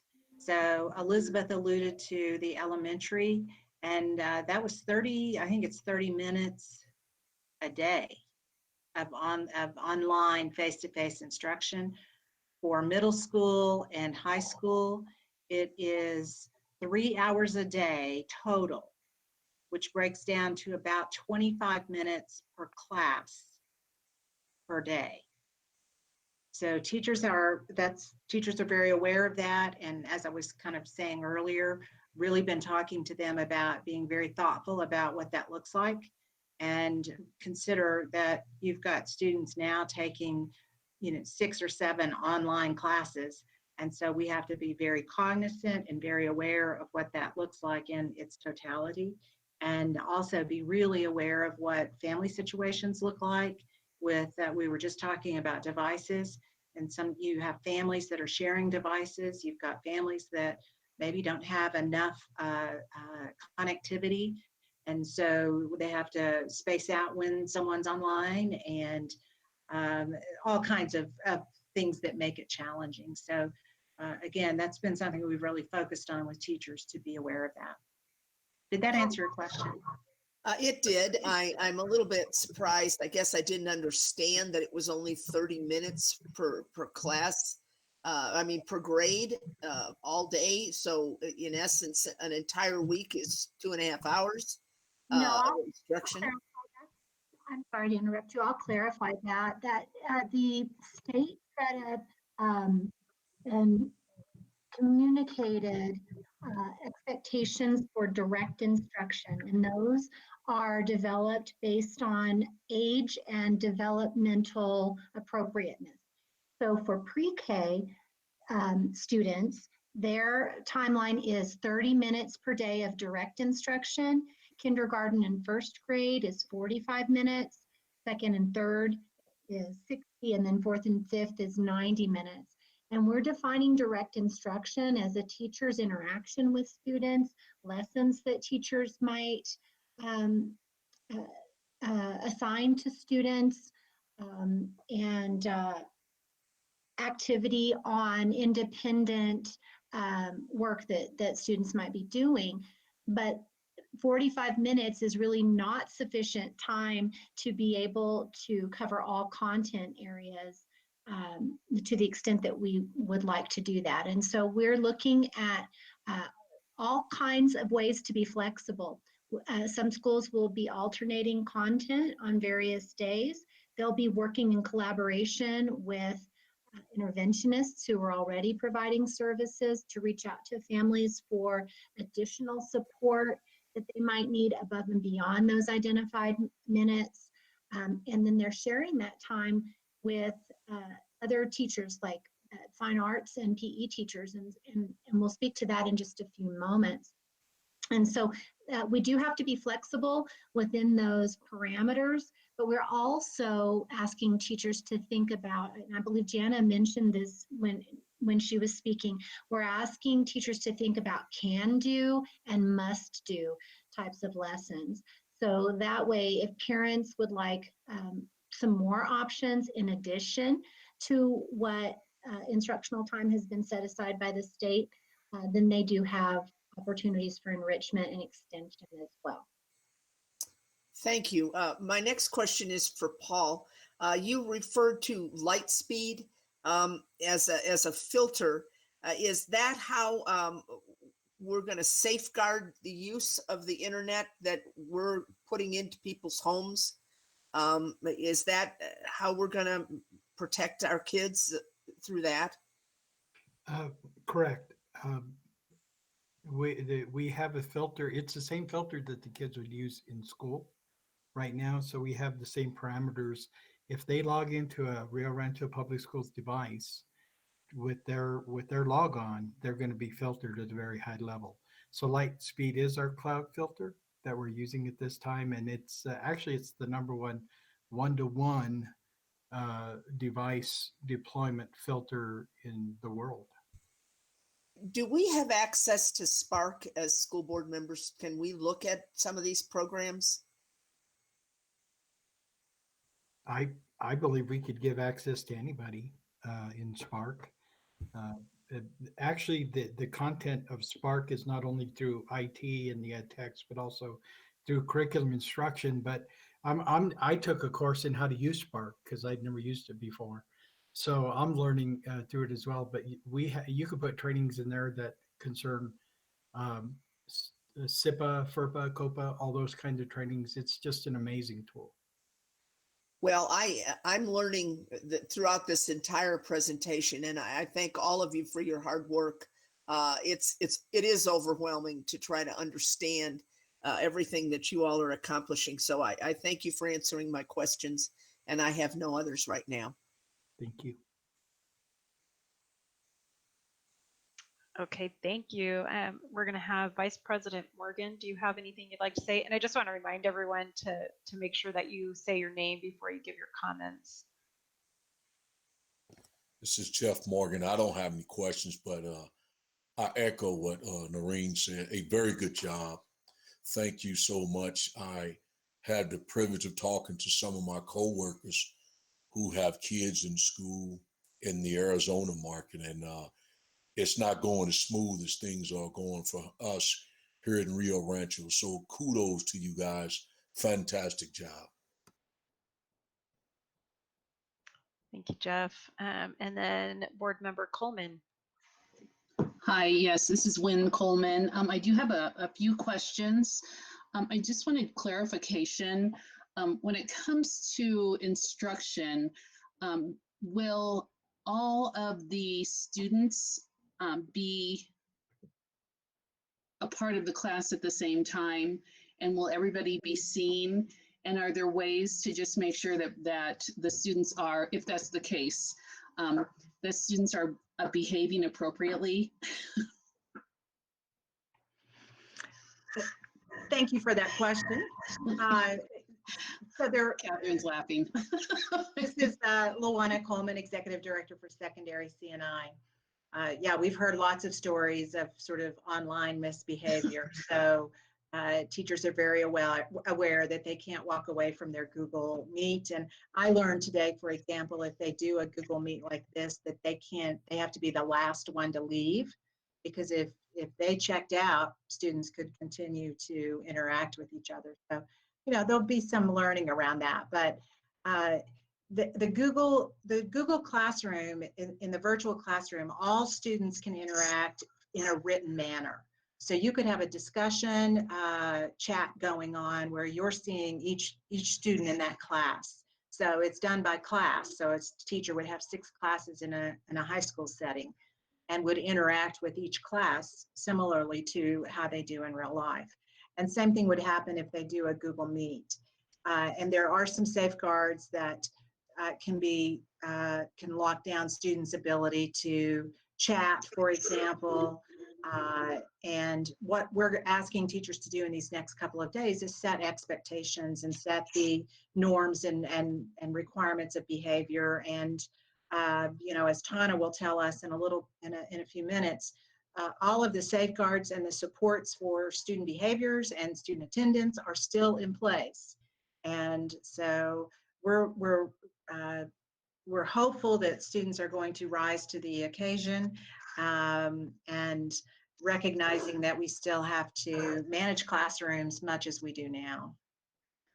And I do, and thank you for that. I do have somewhat of a concern about students believing that they are quote unquote untouchable if they're at home, and I think more visually kind of what might happen. And I just am hoping that there's a quick, like, you know, shut the screens down in case something really inappropriate kind of happens. So that's just something that I kind of wondered about. So would you also speak to, and then after this, I do have some technology questions, but if you can speak to how we're handling our homeless population, and I'm curious the number of students that fall within that, but what measures are being done, because there wasn't a lot in the plan as far as how we're addressing that and what special needs they might have. This is Luana Coleman, Executive Director of Secondary, and I think Tana will talk about that when it's the section coming up on supports for students.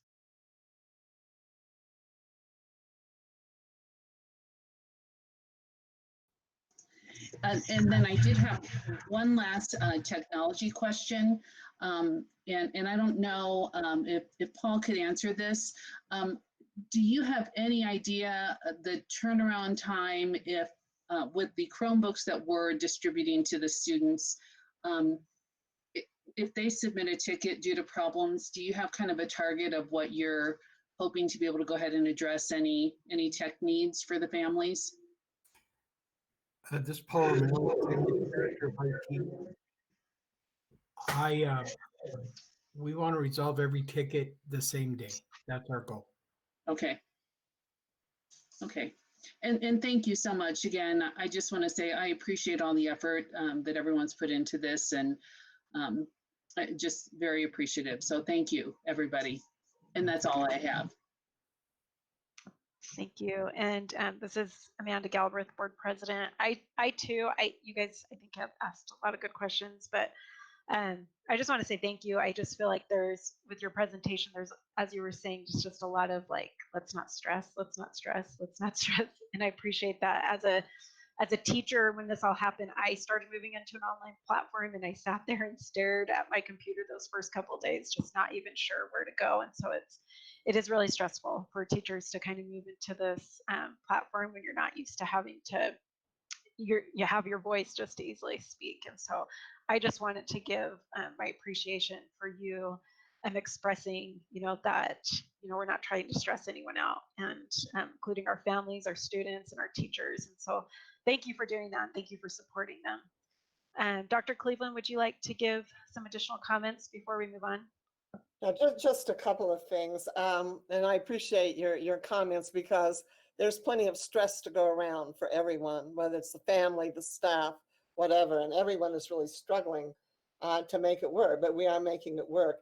I think the perspective is, especially for our seniors, we've had them 12 3/4 years.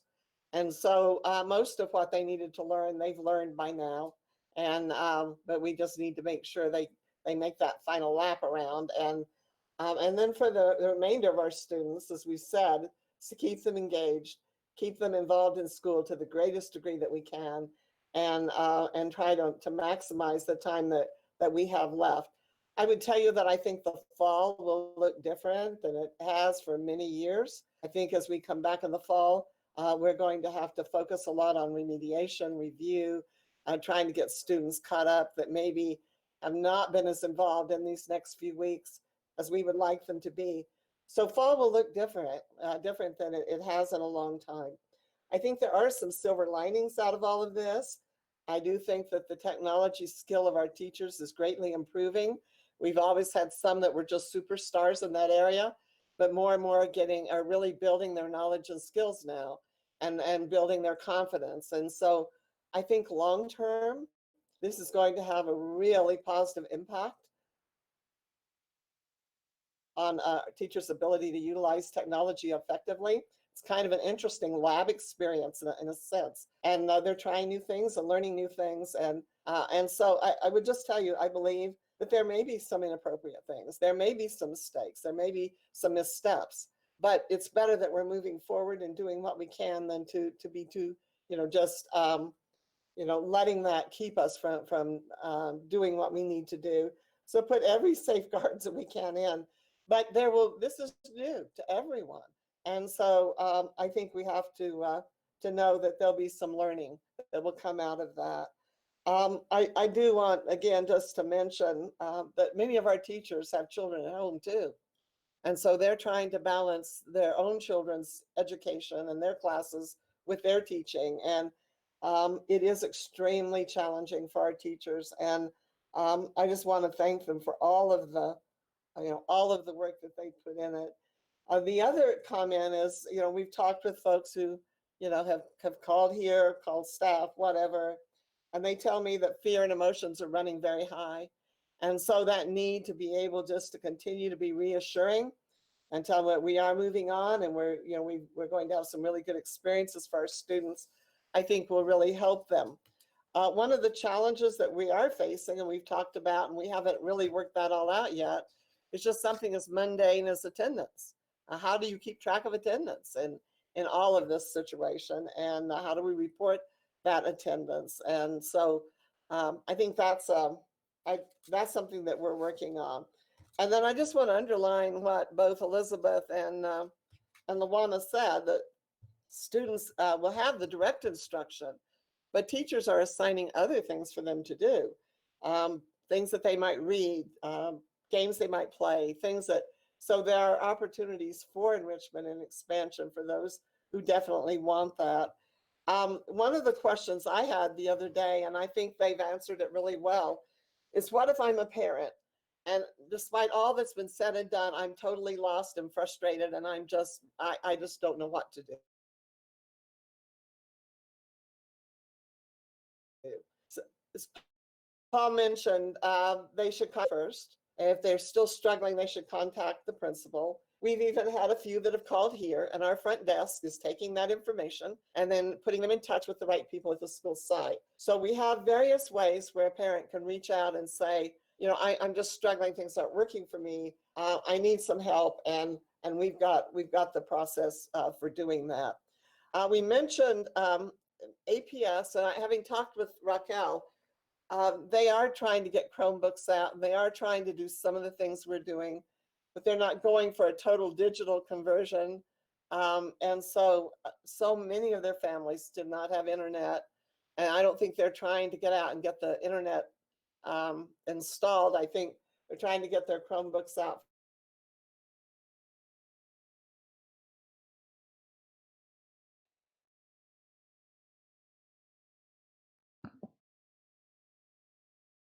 Did we lose Dr. Cleveland? Do you guys hear her? No, And so they lost my feed from her. There she is. Sorry, Dr. Cleveland, we missed just a couple of things that you said there. So many don't have Facebook. So I think it's just a matter of working with what we have and trying to do the very best. And I think they have worked incredibly hard. And I think if you look at what's been done in just a short period of time, I think it's nothing short of literally amazing. And so we will continue to move forward. We'll learn, we'll grow with it. But I think we're in pretty good shape, at least to begin to undertake this monumental effort. Districts that have moved to this kind of system generally take a year to do a conversion, and we're doing it in a couple of weeks. I do wish the state had not delayed the 2 weeks and saying they weren't going to move that direction initially, then coming back 2 weeks later and say we're going to be a little further down the road, but that's okay too. Certainly, we were communicating with students during that time. So I just want to add my thanks to everybody for having just done what I think is a phenomenal job. But I do want you to have an appreciation of how very hard it is for teachers.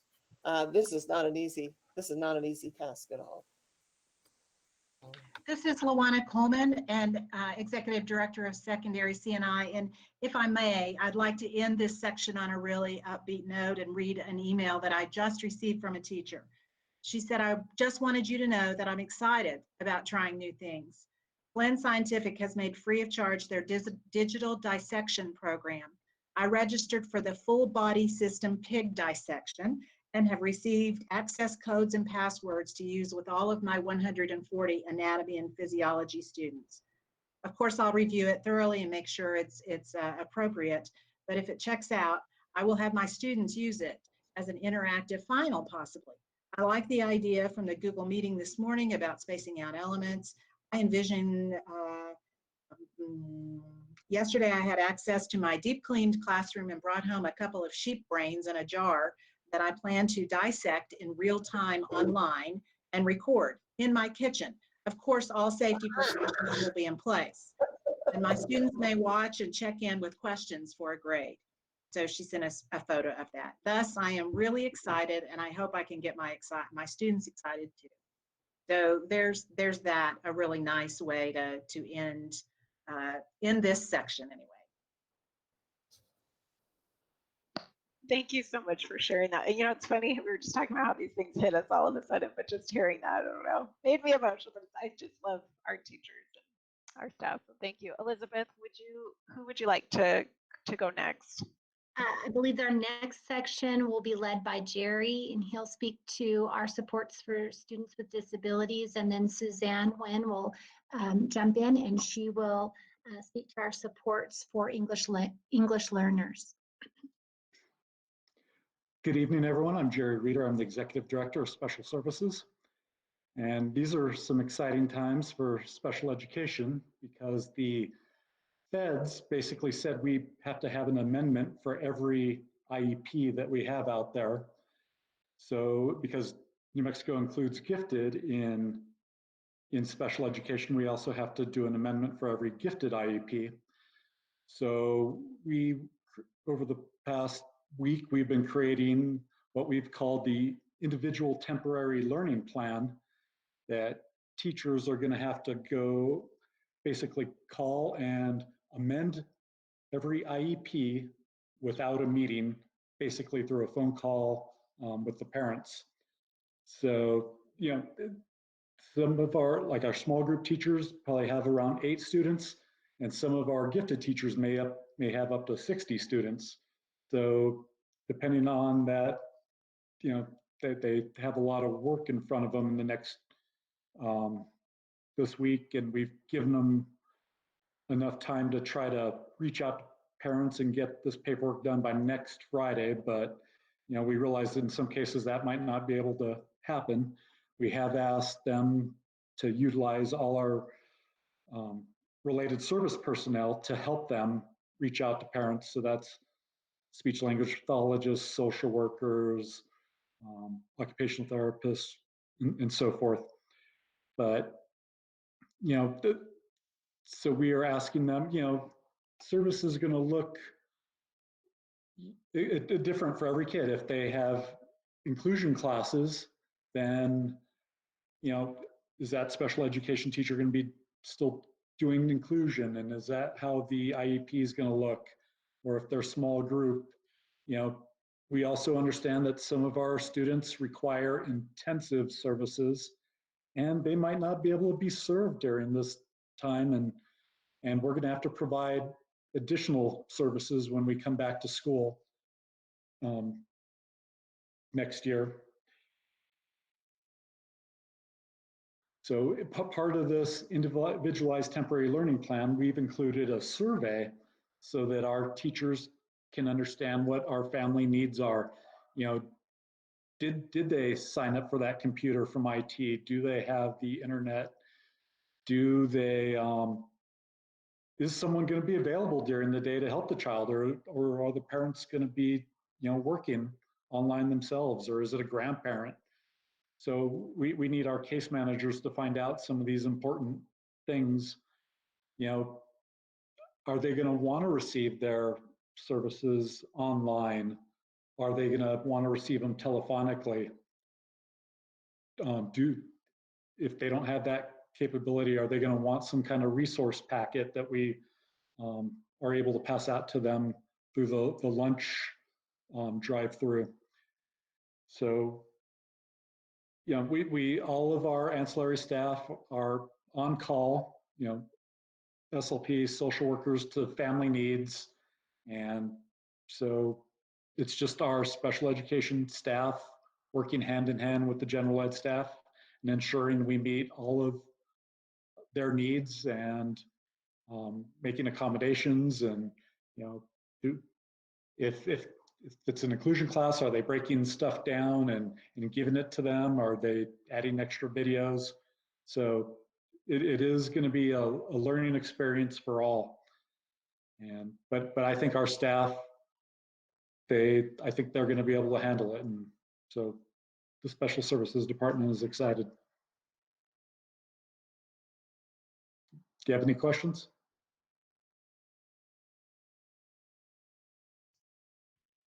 Suzanne, Go ahead, Elizabeth. I apologize. I was going to move forward with Suzanne's portion of the presentation.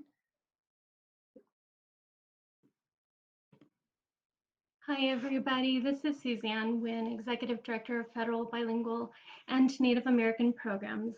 And just to echo what everybody else has already shared, I see this as such a positive opportunity for everybody, despite the very unfortunate circumstances. I'm seeing people really come together, think about the culturally and linguistically diverse needs among multiple other social, emotional needs, everything that is surfacing now. It's such a great opportunity for us to come together. So there has been a lot of various ways to support all instructional staff in supporting our English learners. So that has meant some phone calls, some virtual meetings with groups of people or individual people, EAs wondering about what their role is within providing additional support for our students. And it's really a reiteration, but also sharing of explicit strategies that can be used in a virtual learning environment to support our English learners. And there's more intensified training and support for our English language development coordinators. So in that way, systematically, we are positioned very, very well to be able to support all of our learners with the different support staff that we have that work directly with students as well as directly with their colleagues in trying to brainstorm and collaborate and think through ways to reach our students. And in different meetings that I've facilitated today and throughout the last 3 weeks and will continue on even more than we would ordinarily in a traditional setting. The emphasis has been that our priority is maintaining a sense of relationship and connection with our families and students. Really knowing who our kids and families are and what they're going through, and just being that touch point, a sincere person to be able to connect with and see what the needs are. We have some students who traveled out of the country during spring break that are unable to return back. Our concern is not why aren't you turning in an assignment? It's have I been in contact with you? Have I been making reasonable effort to reach out to you? Do I know what you're going through and how can I support you? We're really proud of that work and it's just intensified even more. In regards to some of our other title programs, just shifting the way that we think about and utilize those resources. So previously, we might have utilized some of our federal dollars to bring in a professional development facilitator in person and help guide some of the professional learning for our staff. Now some schools are shifting to a virtual model so that good work still continues, it's just looking different. And I'll end with a small portion of McKinney-Vento. Tanya Burgos would be able to speak a lot more specifically to the ways that we're supporting our students who qualify for McKinney-Vento, which are students who are homeless. But I know that her department has worked really hard in restructuring the way that that support and access to that support is done in a safe and healthy manner around social distancing. So previously, maybe I'll just hand it off to Tana so that I'm not speaking for her. Tana? This is Tana Burgos, Executive Director of Student Services. And yes, it's a little bit challenging, as everybody is knowing with everything that's going on, as how do we provide those, basically a large portion of our money is for supplies. And so that they're able to get their necessary items such as, shampoo, toothpaste, clothing, that type of thing. So right now we have been working on trying to figure out a couple options. If we can do an online ordering for them, and then they can go pick it up, and so that they're safe and they're not putting themselves in a position of being around other people, especially if they have other health concerns. One of the things that we are running into is the tax part of that. How do we address that? Because we shouldn't be paying taxes, but when you're online, there's no box to mark that you don't pay taxes. So we're trying to figure that out. The other area that the other part that we're trying to figure out is, we're in discussion with the Walmart in Rio Rancho, could we set aside some different time that those families and possibly someone from our department could meet them, and so they're not there with the masses, and that it would be a specific set of time for families to go to be able to purchase those items. So right now we have about 5 families that we're working with, but we are carrying through the same process that we did before, where the counselors, when we get to my portion of social emotional, when they're working with families and reaching out, they'd still fill out that form. It would still come to me, go through someone in our department, come to me, and then we would decide how we're going to disperse those funds to be able to get them those items. So the process is still going to work the same. We're just having to tweak it to make sure that we can get them those items, but do it safely so that we're not putting anybody at risk. I'll continue on with the next piece regarding teacher check-ins and frequency. And this is Elizabeth Hikami, the Executive Director of Elementary Curriculum and Instruction. We've touched on many of the bullet points here, many of the pieces of information regarding our intentions for supporting students and maintaining frequent and daily contact with them, whether it be through video conferencing or through the Google Classroom, or simply through making phone calls to students.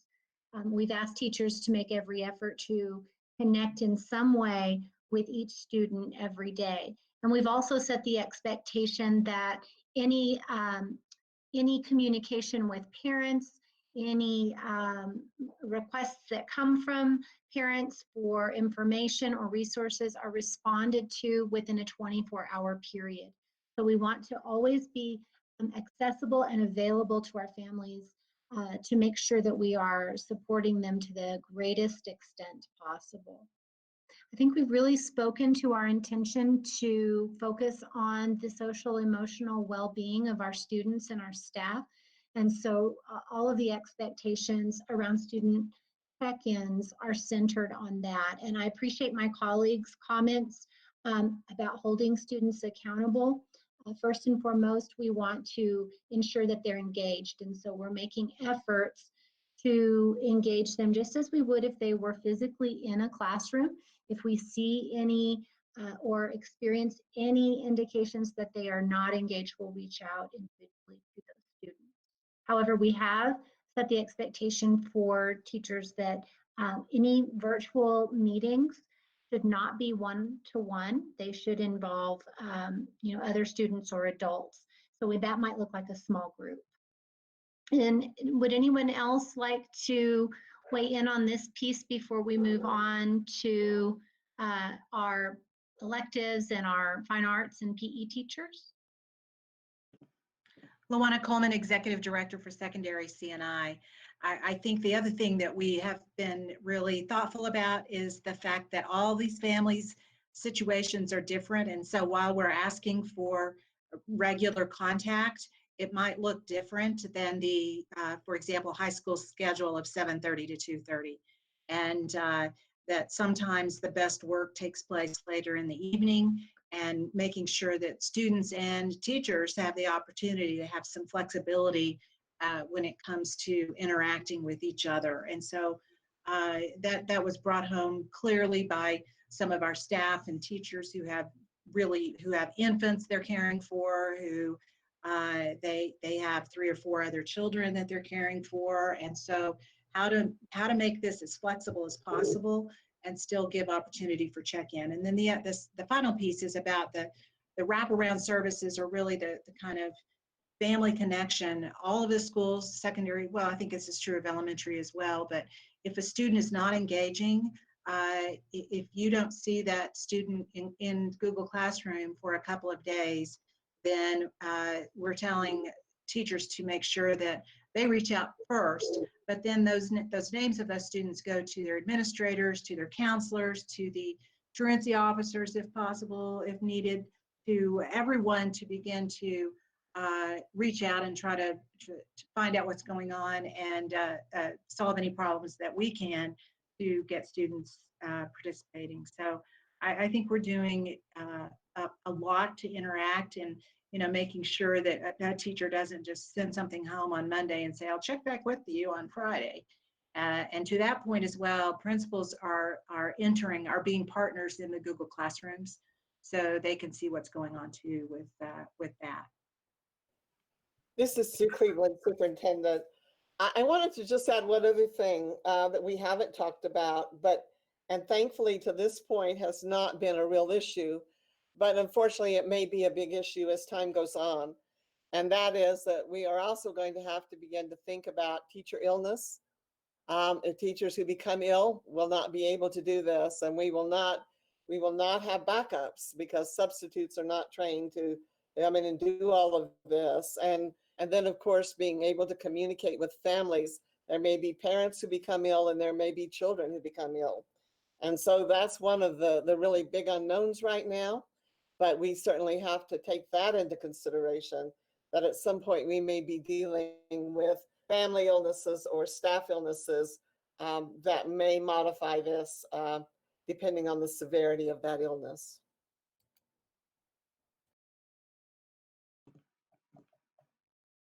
Hi, this is Suzanne Wynn, Executive Director of Federal Bilingual and Native American Programs once again. And just one additional support that I would like to insert here, and I think that we have it written elsewhere in our plan in various documents, is the support for limited English proficient parents.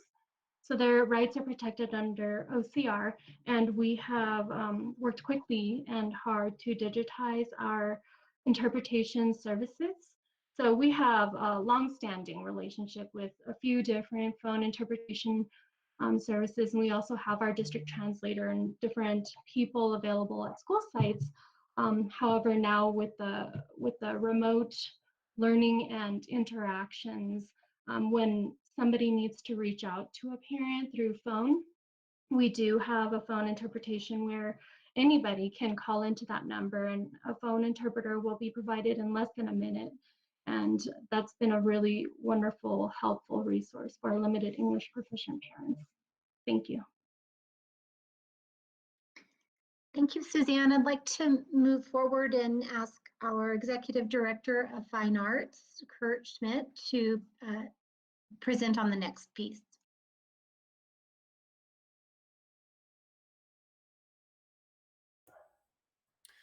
Kurt Schmidt, Executive Director of Fine Arts.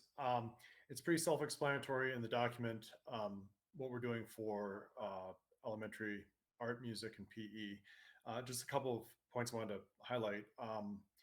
PE teachers don't have any direct support or a direct line to district office for curricular matters. So I've taken them over with art and music.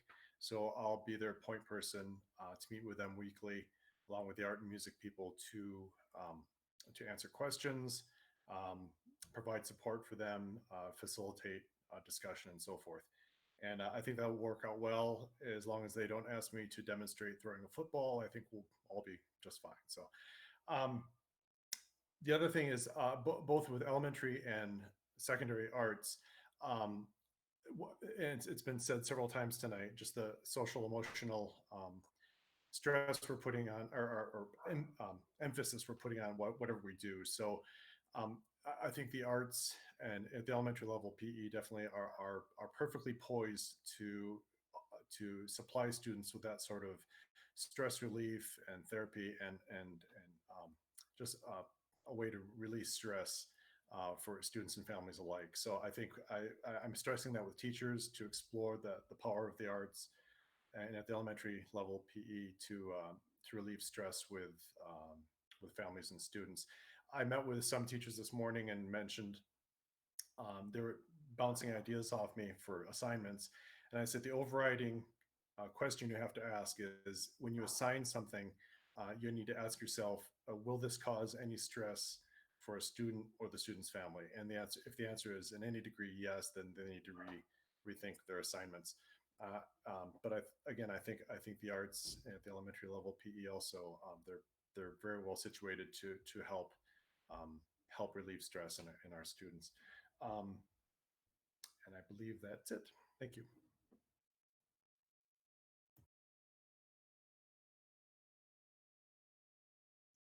This is Elizabeth Hikami, Executive Director of Elementary Curriculum and Instruction. Before we move on to the next section, do you have any further questions? Okay, I think they do. So we're going to go down the line. All right, let's start with Board Member Cullen. Thank you. This is Board Member Catherine Cullen. So I did have a couple of questions in reference to some of the special ed, and I was going over the CLP guide. And so for one thing, are we, say, providing any services such as speech language therapy, and is that being done like through video? Do we anticipate to do that? This is Jerry Reeder, Executive Director of Special Services. Yes, our related service staff, such as the speech language therapists, we've asked them not to do anything one-to-one. So if they are going to do some kind of service, we ask that they do it in a group form, or they possibly do a video of themselves working on a certain therapy technique that they They download it so that the students can watch it. So, or they also, you know, sometimes our speech pathologists push into general ed classrooms that they work with those teachers that they work with and ensure that they're providing the service that during that class time as well. Okay, so it's, and I just kind of use language therapy, but I would assume that was with some other type of therapy as well. Yes, ma'am. All the therapies, we've asked them to do that. Same, multiple opportunities. You know, if the parent, if the child isn't watching, can they do it telephonically with the child, whether it's speech or social work? Okay, and then on the page 22, within that goes through the special education from the guide from PED. So they had, and I'm assuming we're not going to do this because of the restrictions as of right now, but one of the points that they had is provide services at home when appropriate in accordance with the CDC guidance and relevant New Mexico health orders. I'm assuming that now with the health orders, we are not going to be doing any of those. Is that correct? Correct. At this time, we're not providing any in-home services until we are cleared to do so. Okay, all right. This And is Cleveland. Could I just add one thing, Catherine, to clarify that? sure. We receive very direct instructions that staff are not to go into homes under any circumstances. And there are several reasons for that. But Jerry, would you just elaborate a little bit on why there isn't the one-to-one and what the concerns are? So if they're working with the student, the parent needs to be there, or it needs to be in a small group setting. Would you just elaborate a little bit for the board and for Catherine on that whole issue of not doing the one-to-one and why? Right. Well, aside from the health reasons, you know, it's also the safety for the student, the safety for the teachers. You know, even when we are not in this time of crisis, if we are doing homebound, you know, previously, we never send one adult to work with one child because, you know, first of all, we don't want any allegations of any missteps. So it's really always to keep the students safe. You know, we've already had requests to have, you know, that one-to-one service through social worker and so forth. And we've really had, you know, before they gave us a lot of guidance, we had to double check and make sure that we should not and could not go into homes. Okay, yeah, I just was a little bit surprised seeing that within that in the guide. So I just wanted to double check on that. Okay, thank you.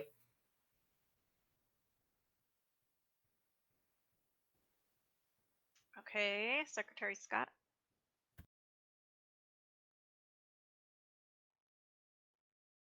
Sorry, I didn't. I couldn't get my mouse to work. I don't have any questions except to ask, how are IEPs being modified if you can't have one-on-one with some profoundly disabled children? So yeah, so this is Jerry Reeder, Executive Director of Special Services. You know, in our guidance, we know that there's certain group of students that we're not going to be able to support at all. And we're going to have to come back and when school resumes normal operations, we're going to have to do an IEP and see what kind of, and they're calling it compensatory services, and what kind of services we're going to have to give them to catch them up or to at least where their peers group should have been. Thank you. Okay, Vice President Morgan. No questions. Thank you. Okay, and Board Member Coleman. No, I'm good. Thank you very much. Okay, and Dr. Cleveland, if you have anything else before we move on. The only comment, and with apologies to Lauren, I think that there's going to be a lot of litigation when this is all over, trying to determine how we meet that compensatory responsibility to some of our families. And I think we just know that's coming. And when it does, we'll try to adjust, because honestly, that we can't meet the needs of all of our children right now, but particularly those most profoundly disabled children. And then the other comment, just very quickly, is if any of you want if would like to see any of the stuff that some of our physical education teachers are doing, that's really kind of fun. They're doing some online classes, workouts, and things like that to try to keep their students engaged as well. And that's Okay, thank you. So we're ready to move on to our next. I believe this is Elizabeth Hikami, Executive Director of Elementary Curriculum and Instruction, and Tana Burgos will be presenting the next section. This is Tana Burgos, Executive Director of Student Services, and we've heard a lot this evening about social and emotional supports. And I think that's one of the biggest things for me, is just our teachers reaching out to our families and our students. I think that means so much right now, because I think people are really wanting to see people and they're really wanting to interact. And I think that that's going to make a huge difference when we actually do start, because I think students will be engaged because they want that connection. They thrive on it and they want it. And so I think that's a huge piece that really is about just communicating and caring about each other. So there's so much we could put in here, but this really is about teachers communicating with school staff, as well as our counselors, our nurses, and making sure that we're really addressing what students need. And so that's that check-in, and really, making sure that counselors are checking in as well. They have all set up a counselor page on their website that all students can reach out to them. And so they're able to then contact those families and those parents once they've reached out to them, as well as them reaching out on their own for those that they're working with that they feel were having issues before and will continue to have some issues. They also have set up times that they can meet with students. If you could kind of scroll down a little bit, Jane, so I can just kind of, so we can see here. Yeah. So, and then we also have our alcohol, drug, and abuse counselors that are going to be working with our students and still working on their caseload. We actually just hired the high school one at a very odd time, but she's going to be working with students that were on previous caseloads to make sure that they're getting the support that they need. And then also, and then if we go into the next section about social emotional needs, it's really just all those different areas that our counselors are going to be working on, from daily check-ins to opportunities to report a concern, guidance given to families, providing resources, and you can see those there in the bullets of really making sure that those things are happening. And one of the things I can tell you is that the counselors and I have been communicating. We're actually having our counselors meeting on Wednesday, as we normally do, but we're going to have it online in the Google platform. And so I know they're all really excited to be able to be talking and getting together and being able to answer those questions, because this is new for them as well, is how they support students. Many of them have, or all of them have, resources on their pages. They have Google Classroom set out, and I set up instruction to them the first week that we were home, with communication on how to set up a Google Classroom, among many other types of areas that they should be working on. The other area, there were two areas actually in the plan, which is health services. Oh, if you could pop back up there, Jane. Health services and truancy officers, that was not in the original plan. And I said that is a part of social emotional needs. Our nurses are a very, very big part of our students, obviously, for health. And that really is why we're not in school right now, is because of a virus. And so our nurses are going to be working on all of those areas, as you can see there, updating immunizations, getting ready for the end of the year report, but also they're going to be reaching out to families. And they've also set up a page as well, the same as the counselors, so that students can reach out to them. We've also set up a system for parents to come and pick up medications. So that's happening. We will be conducting online CPR classes with our 8th graders still. And then our truancy officers will continue to work in the same capacity as before, but they'll be reaching out to families, obviously via email and phone calls. And they will really be trying to be that support system when the teacher, the attendance clerk, the principal, everyone has tried to get a hold of a student and they can't. And maybe it is because they don't have Wi-Fi or they haven't been able to communicate or they need some type of IT support. And so our truancy officers can do that as well. And we will be sending out a document to all of our administrators and counselors and other staff to let them know that information so that they can reach out to them, to those 2 truancy officers. And I believe if you scroll down is the next component that has to do with family and community communication.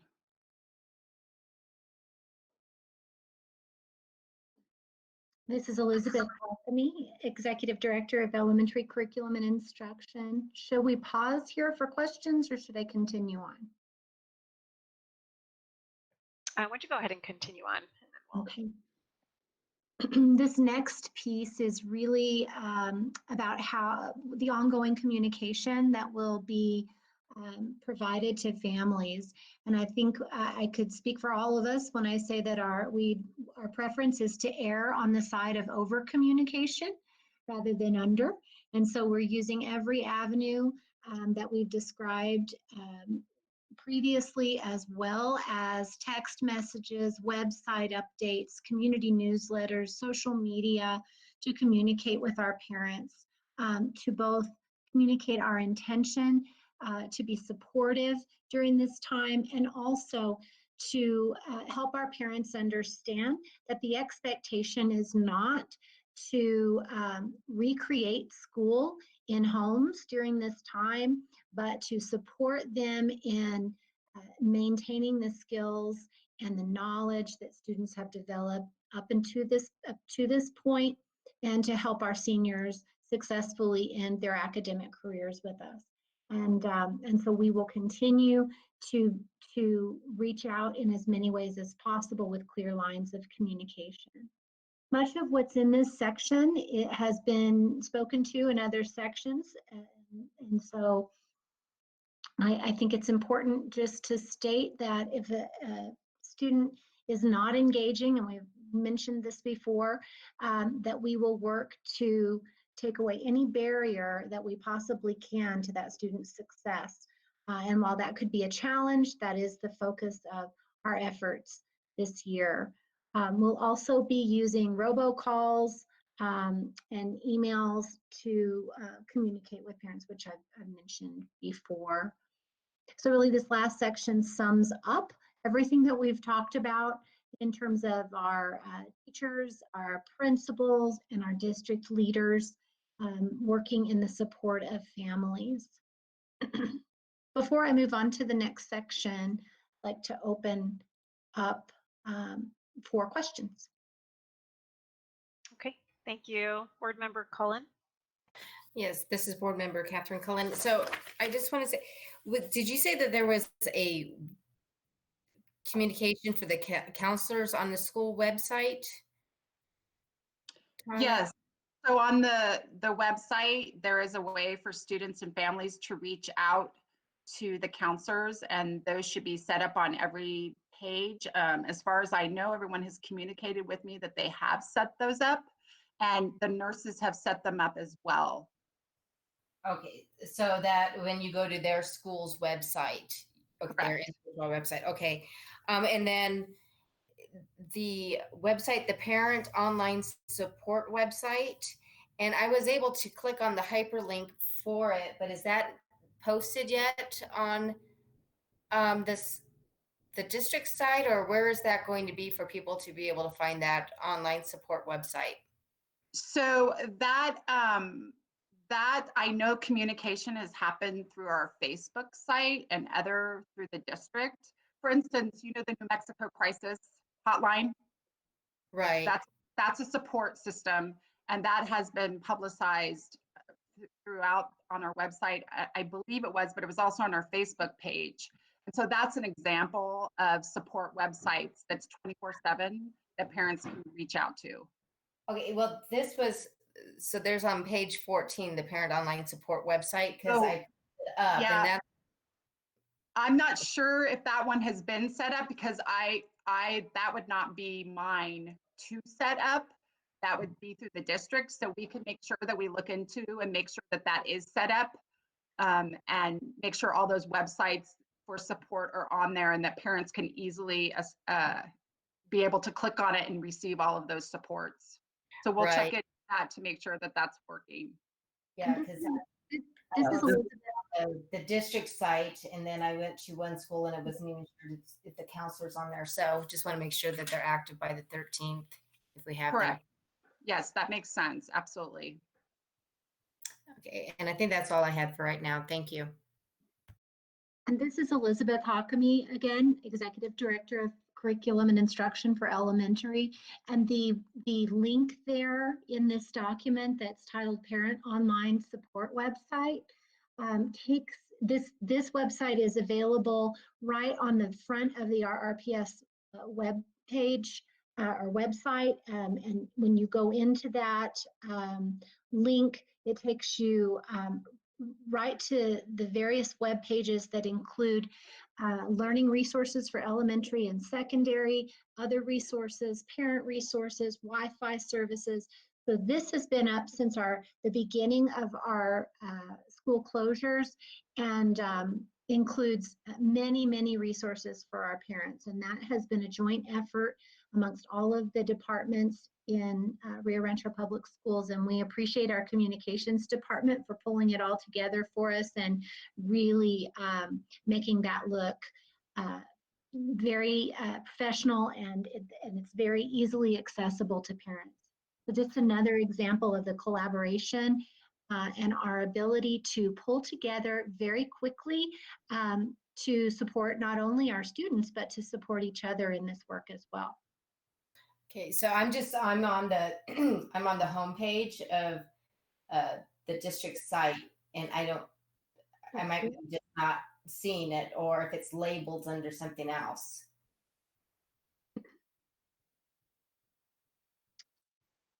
Well, there it is. Can you guys see me? Go ahead, Beth. Beth Pendergrass, Rio Rancho Public Schools Communications. Hey, it's one of the banners there. If there's a coronavirus banner, and then there's the parent resource. So it's the parent resource one that we've kind of been using with the phone number and all that. So it's all put in one place now. Yes. Okay. Thank you. Thank you. Okay. Boy, that's shows real effort. This is Noreen, board member Noreen Scott. That really shows good coordination and effort, and I thank you all for that. Okay, Vice President Morgan. Again, just no questions. Just a big shout. Thank you, thank you, thank you. And Board Member Coleman. Hi, Wynn Coleman, school board member. I'm just wondering, and I totally support the fact that we need to take care of the social emotional learning of our of our students. Are there things that we're doing for the staff and taking care of them and things? I don't know, for example, like EAP, kind of if that's kind of ramped up as our staff and teachers are dealing with possible things and kind of what we're doing for them. This is Sue Cleveland, superintendent. Wynn, I'm really glad you raised that issue. And I wish I could tell you that I think we're doing a great job on that. I think we've still got a lot of work to do there. But I think you make a very valid point. I think we've got to really pay attention to the staff members' well-being. They are struggling to manage their own issues at home and their professional issues. And I think they're doing a great job. But we do have the employee assistance program. The problem is right now it's very hard to get in and it's very hard to get services. They're doing the best they can, but the number of people asking for services has increased. So I think that's an area we'll continue to look at and continue on to work on. But I do think it is extremely important that we take care of the people we have. And I think we do need to be looking at some other options for how we might do that. But our employee assistance program is still up and going, and we are still referring people to that. And my last comment is that, you know, we have encouraged principals to be checking on their staff. And I think they are doing that. And I think they're relaying back some issues. We had one that came to my desk yesterday from one of our departments that I think was under tremendous stress and needed some additional help. And people stepped up almost immediately to give them that additional help. So everybody's willing to do as long as we ask and we coordinate it well. But I really appreciate you asking that, because I do believe that just like in the general community, staff they've got a lot on their plate right now. But that being said, I think that we have an incredible team.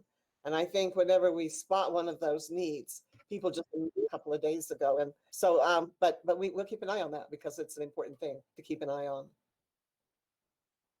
Thank you, Dr. Cleveland. And I think the other thing too, again, this is Wynn Coleman, that I just a personal preference, just want to hope that we are making as accessible and as visible as possible those social emotional resources, whether it's the crisis line or things like that, on our website, and making sure if it's been listed early on, that we're just checking to make sure that it's up more towards the top of any information, and just really being accessible for our community. So, but thank you for everything that everyone's doing.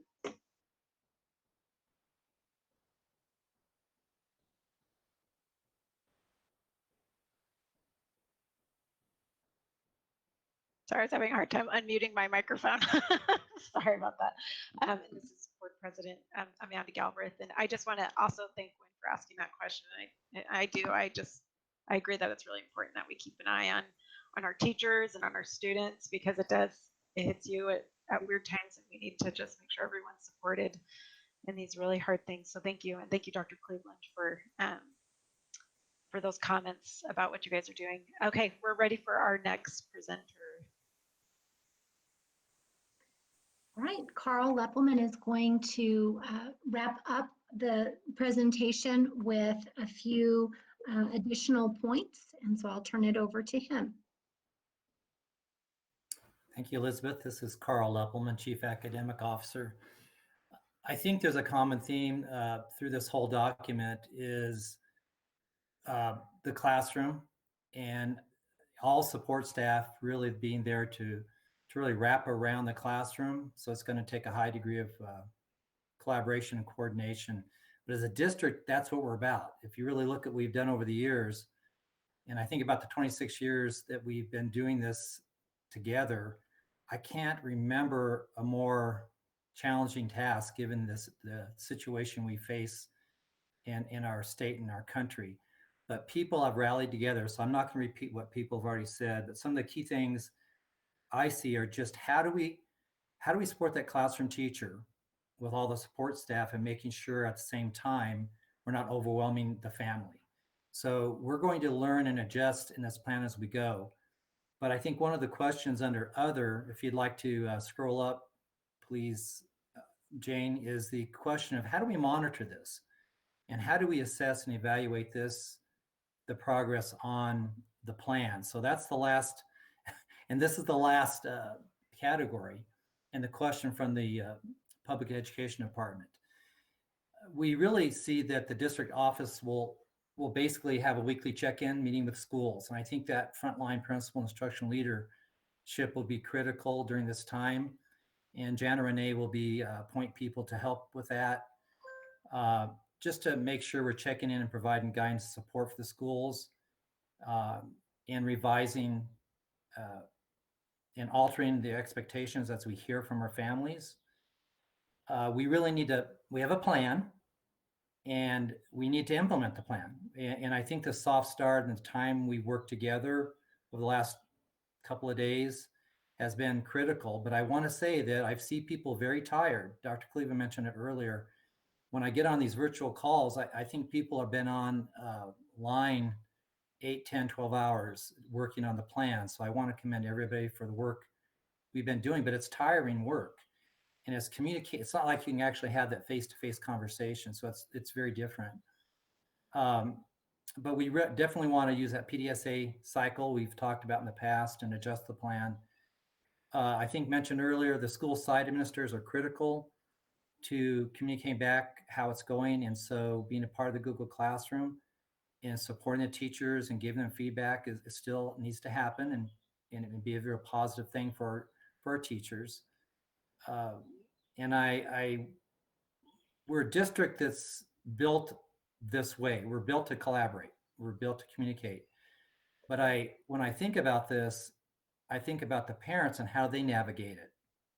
How do we make sure that we can reach out and monitor how they're doing? And so I think that will be critical collectively. The district continuous learning team, I think this is the team that is going to continue to hold weekly meetings. Dr. Cleveland, I think we need to have those common weekly meetings that we always have virtually to review the feedback and then monitor their seniors because towards graduation, I think Renee did a really good job sharing that information with you. But I think that's a joint process. That means looking at our student support team, which includes the counselors, the assistant principals, and social workers, that they are actually communicating and the students are on track. So with those closing comments, I would say that this is not, the document we're sending to the PED is not our complete plan. The links you'll see in there are actually teacher principal links. They are the documents that give you even more information. And I know we've given you a lot tonight or this afternoon, and it's a lot to absorb, but when you do have time, I suggest that you, and you may have already done so, is look at the elementary plan. That's the plan that the teachers have been working with in their PLCs the last couple of days. And then look at the secondary document. Those are actual working documents. This plan is just a summation of those plans. So I'll open it up for questions. And Dr. Cleveland, for your comments about monitoring the plan. Dr. Cleveland, why don't you go ahead and go first? This is Sue Cleveland. I think you've done a fine job with it. I think the key will be, as you said, to make sure that what we have now becomes reality and make sure that we follow through on everything. Carl identified one of the challenges, and that is everybody in the world has now figured out how to do Zoom and Google Hangout. And so we sometimes have 2 or 3 meetings that are scheduled right on top of each other. So we just have to divide up and spread the wealth, and everybody takes one of the meetings and tries to stay on top of it. But our continued commitment is to support the schools and support the staff in the buildings so that they can continue to do their work. And our role is to do everything that we can to make that possible for them. And so I'm not going to spend a lot of time. I think so much has been said, but I do just want to say one more time, thank you to the staff for all of the work that they have done on this. It has been a monumental project. And now we've just got to be sure this project actually comes in, becomes reality. Thank you all too for listening through this. We thought about adding it to the regular board meeting initially, but I think, as you can see, there was just so much that this needed its own night and its own opportunity for everybody to read it and look at it and ask some questions. And so we appreciate your patience as we've gone through this. The last comment, and Carl said, I want to emphasize, is this is a living document. And so it will change as we learn new things, the things that we need to do better, or things maybe that we're not doing as well, and shift gears. We'll try to keep you involved with those things as we do them.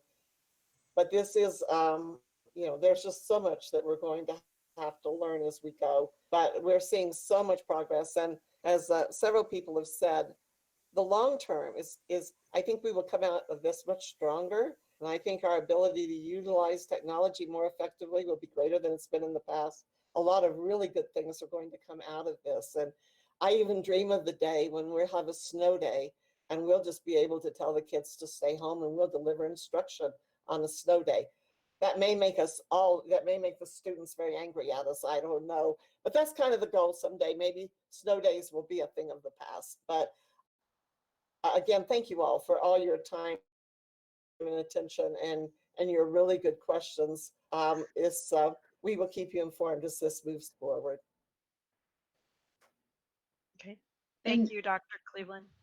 Go ahead. Oh, and this is Wynn Coleman. Amanda, will you be going around? And I just have a question that I'd like to We'll go address. backwards this time. Go ahead. Okay. Dr. Cleveland, I'm curious, can you speak to what you expect from Public Education Department after this is submitted, and how will that work? Kind of what's their plan after the 15th? Well, the date has been back and forth, but some districts have already submitted their plan and they've received their feedback. And so we have shared that among superintendents, so we kind of get a feel what to expect when it comes back. And so it will go to to PED for approval. And what other districts are getting is back from them just a report on what they think is strong. If there's any areas that they think are weak, then they let the district know that. And then the point that Carl made is, how are you going to monitor it? And how are you going to make sure the things you said in your plan are actually going to happen? So that's what I'm hearing and I am hearing on a very positive note that sometimes, things are very slow at PED, but these are turning around fairly quickly. So we're expecting probably a week at the most, maybe a little more than that, before we will get the feedback from the state and their approval to move forward on the continuous learning plan. But the ones that I've seen are mainly from smaller districts. I thought they were pretty thoughtful comments and were generally the same attitude of how can we help you rather than what do we think that you're not doing well, and asking for where they could be supportive in terms of additional professional development and support. In some cases, they're also just handling other kinds of requests. Some as basic as, do you have any gloves, and do you have any masks, and do you have things, to be able to keep staff safe. But I would say 95% of it focuses on the academic and social emotional piece. Did I answer your question? You did. And again, this is Wynn Coleman. Any concern about time frame when it comes to looking at deadlines for seniors? Because that shaves off one other week with that. Anything concerning in that area? This is simply no, I think everything that I've heard from Renee and from the others is that we should be on target for all of that. Our goal, I just want to assure the board, our goal is to do everything we can to get those students through, get the documents they need to be able to have them ready for college. And I think we're willing to pull all our resources together to make that happen. We don't want students to miss opportunities for scholarships or any other kinds of deadlines. And so if you become aware of any of those, let us know. But no, I think we're okay there. And, if our students will step up and do their fair share, I believe we can get most of our students through. And I think they will walk away being prepared to move on to the next part of their life. So everything we're hearing, I think we're going to be okay there. Okay, good. Thank you very much. Yes, so this is Carl Leppelman, Chief Academic Officer. There's some good news. Renee did text me during the meeting and said that the registrar said transcripts would be no problem. We can make sure those will be on time. And I know that question was asked earlier. I do think we've always had a good student support team at the high school where we actually look at tying counselors and social workers and an AP to those seniors. So we'll continue to follow those processes, and based on the numbers, and basically on the plan, I think Dr. Cleveland said it very well. that we'll do everything we can. I mean, we'll take that step by step and give them the time they need to make sure they can demonstrate that they're ready to graduate. Thank you. Okay, Vice President Morgan, would you like to give any comments or have any additional questions? This is Jeff Morgan again. No, I don't have anything. Just a big thanks. That's it. Appreciate everybody's time. Means a lot. Okay, thank you, Jeff. And Secretary Scott? This is Noreen Scott.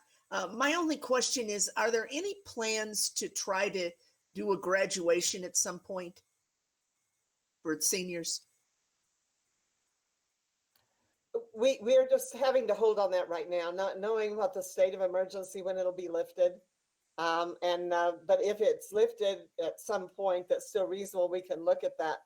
I think I mentioned the other day, Beth came up with a great idea of letting them graduate in their cars and let them decorate their cars and put their parents in the car. And for example, out of Cleveland, they would go down Paseo de Volcan and up around the loop by Cleveland and back out toward Unserved.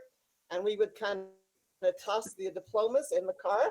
So she hasn't convinced me of that yet, but I think it's one of the most creative ideas I've ever heard.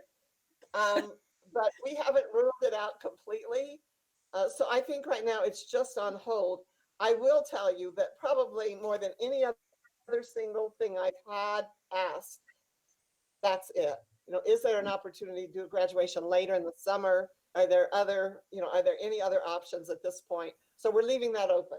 But right now, until we know when the state of emergency is lifted, if, for example, the governor doesn't lift it until the end of July, well, no, we probably aren't going to be able to do that because students will be going off to college in August, but or to work or wherever it is they're going. But we haven't ruled it out yet.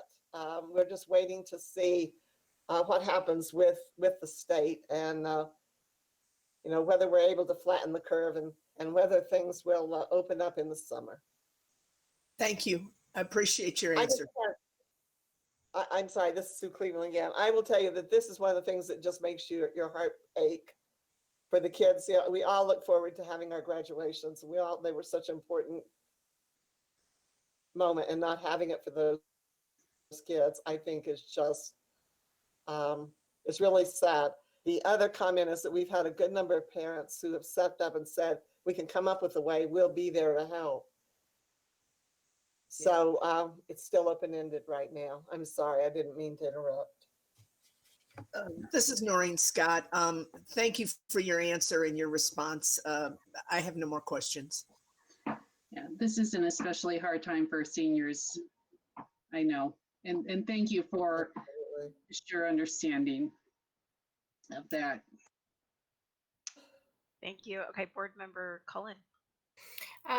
So I'm just gonna kind of backtrack real quick here just to get some clarification on a couple of things with the seniors. Obviously, to me, and I think with everybody else, is the priority is to get our seniors graduated, and then for the rest of the students, just get them through this last quarter of social and emotional well-being. Definitely. I mean, we definitely need to try to get those seniors in. I think that's probably what you guys are focusing on the most, to be able to get them graduated. So when Renee was talking, so do we not think that we need to drop down at all to the 24 credits? Or do you think that, I know there was a couple of science ones that we might need to waiver, but will we have to do a waiver on a couple of the other ones to get the 24 if we need? Well, that's an excellent question. This is Carl Leppelman, Chief Academic Officer. I'm going to turn it up to Renee. I think Renee are on at the same time right now, but we did look at all possibilities, that fourth year elective science. We've looked at others, but I didn't think, and Renee, correct me if I'm wrong, that we saw a student that couldn't complete the regular 4 core. When when the schools closed initially, one of the first things we did was sent out a questionnaire basically to all of the high school senior counselors. And I asked them what kids are on track to graduate as of the end of the third quarter. if they're not on track to graduate, would it help to cut down to the state requirements? And there was no one that it helped. So the kids that were already that low, the kids that it would have helped are so low that they wouldn't have graduated even with if we backed off.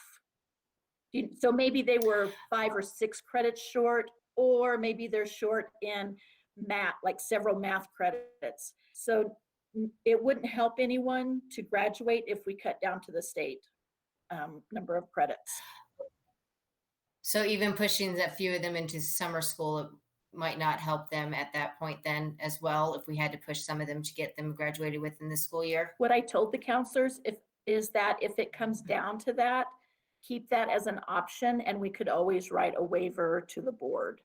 So that, but right now we're not looking at that as an option. I don't think that it's going to help a lot of kids. Okay, because I was thinking if we were having to push some of them to the summer school to get them graduated as well, if there would be an option to maybe waive some of those summer school fees because of the situation that we're in, if we need to move that to that. That's a good idea. We'll keep that in mind. Okay. All right. And I just want to tell you guys, everybody's pretty much said it, but we really appreciate all you guys' hard work. I know it's been really difficult and a lot of changes on a daily basis, or even minute by minute with PED and with the state. So I really appreciate all your work and getting these seniors graduated. Thank you. This is Sue Cleveland. We appreciate that. We appreciate all the comments, the kind comments from the board. And on the last topic, we really would like the opportunity to just do it on a case-by-case basis. And then look, if we have those unique situations, then bring those. But we hope we can continue the higher standards. We've always been noted for that, and that's always been the expectation of the board. And so, but we can look at those on a case-by-case basis if we get some really unusual circumstances. So, but again, thank you all. Okay, thank you, everyone. And I just wanted to, once again, thank you all for giving us this information, taking the time to do this with us tonight. I know it's a long meeting when we do these things, and so we really appreciate it. And as you inform us, it's an opportunity for our school community to be able to be informed as well. And so thank you for doing that. Thank you for all the support you're giving to our teachers and families. And if there are things that the board can do to help support our district staff, please let us know what we can do. I think all we want to do is to be able to help you all. So let us know what we can do. And once again, thank you, Dr. Cleveland, for hiring an amazing staff. They are working so hard, and we see that. And so thank you again for all that you've done and for all your staff. Is there any further comments or questions from the board before we adjourn this meeting? I just add that we'll be meeting again in a week. Mike, if you were on, do you want to just make a quick comment about finance? And the spring budget workshop is this week, but there's some important information that won't be coming quite as quickly as we had hoped. And so Mike, do you want to just make a comment about finance and finance committee future plans? Sure, will do. So we have the budget workshop this week. We've been notified. We were hoping to get our numbers. Actually, last week, they postponed them to this Thursday. Now they're pushing them again to next week. So we don't know when next week. We will get the unit value Thursday, I believe, but without the other side of the revenue form, we won't actually know what our gross revenue will be.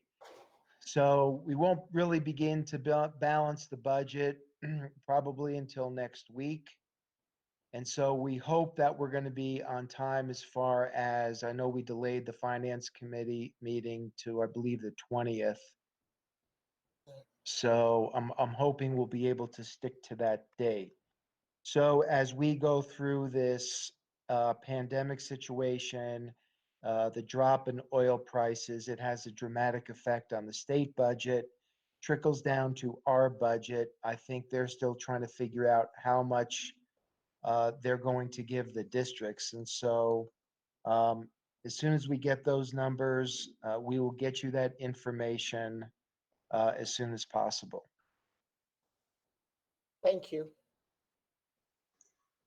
Okay, is there anything else? Anyone speak now? Yes, again, this is Wynn Coleman. When will things be loaded into Google Docs? The different department. Yeah, Michael Baker, Chief Operations Officer. As soon as we balance the budget, we are hoping sometime likely at the end of next week, but it depends when Santa Fe actually gives us our revenue numbers. So as soon as we get those numbers, we will let you know. As soon as we balance the budget, you will have access to the Google Doc folder.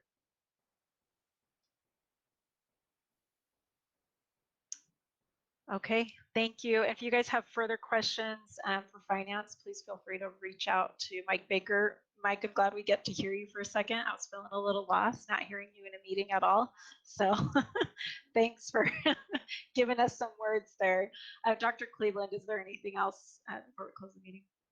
No, thankfully, no. Okay, All this right. meeting then is adjourned. Thank you all for participating today. Thank you.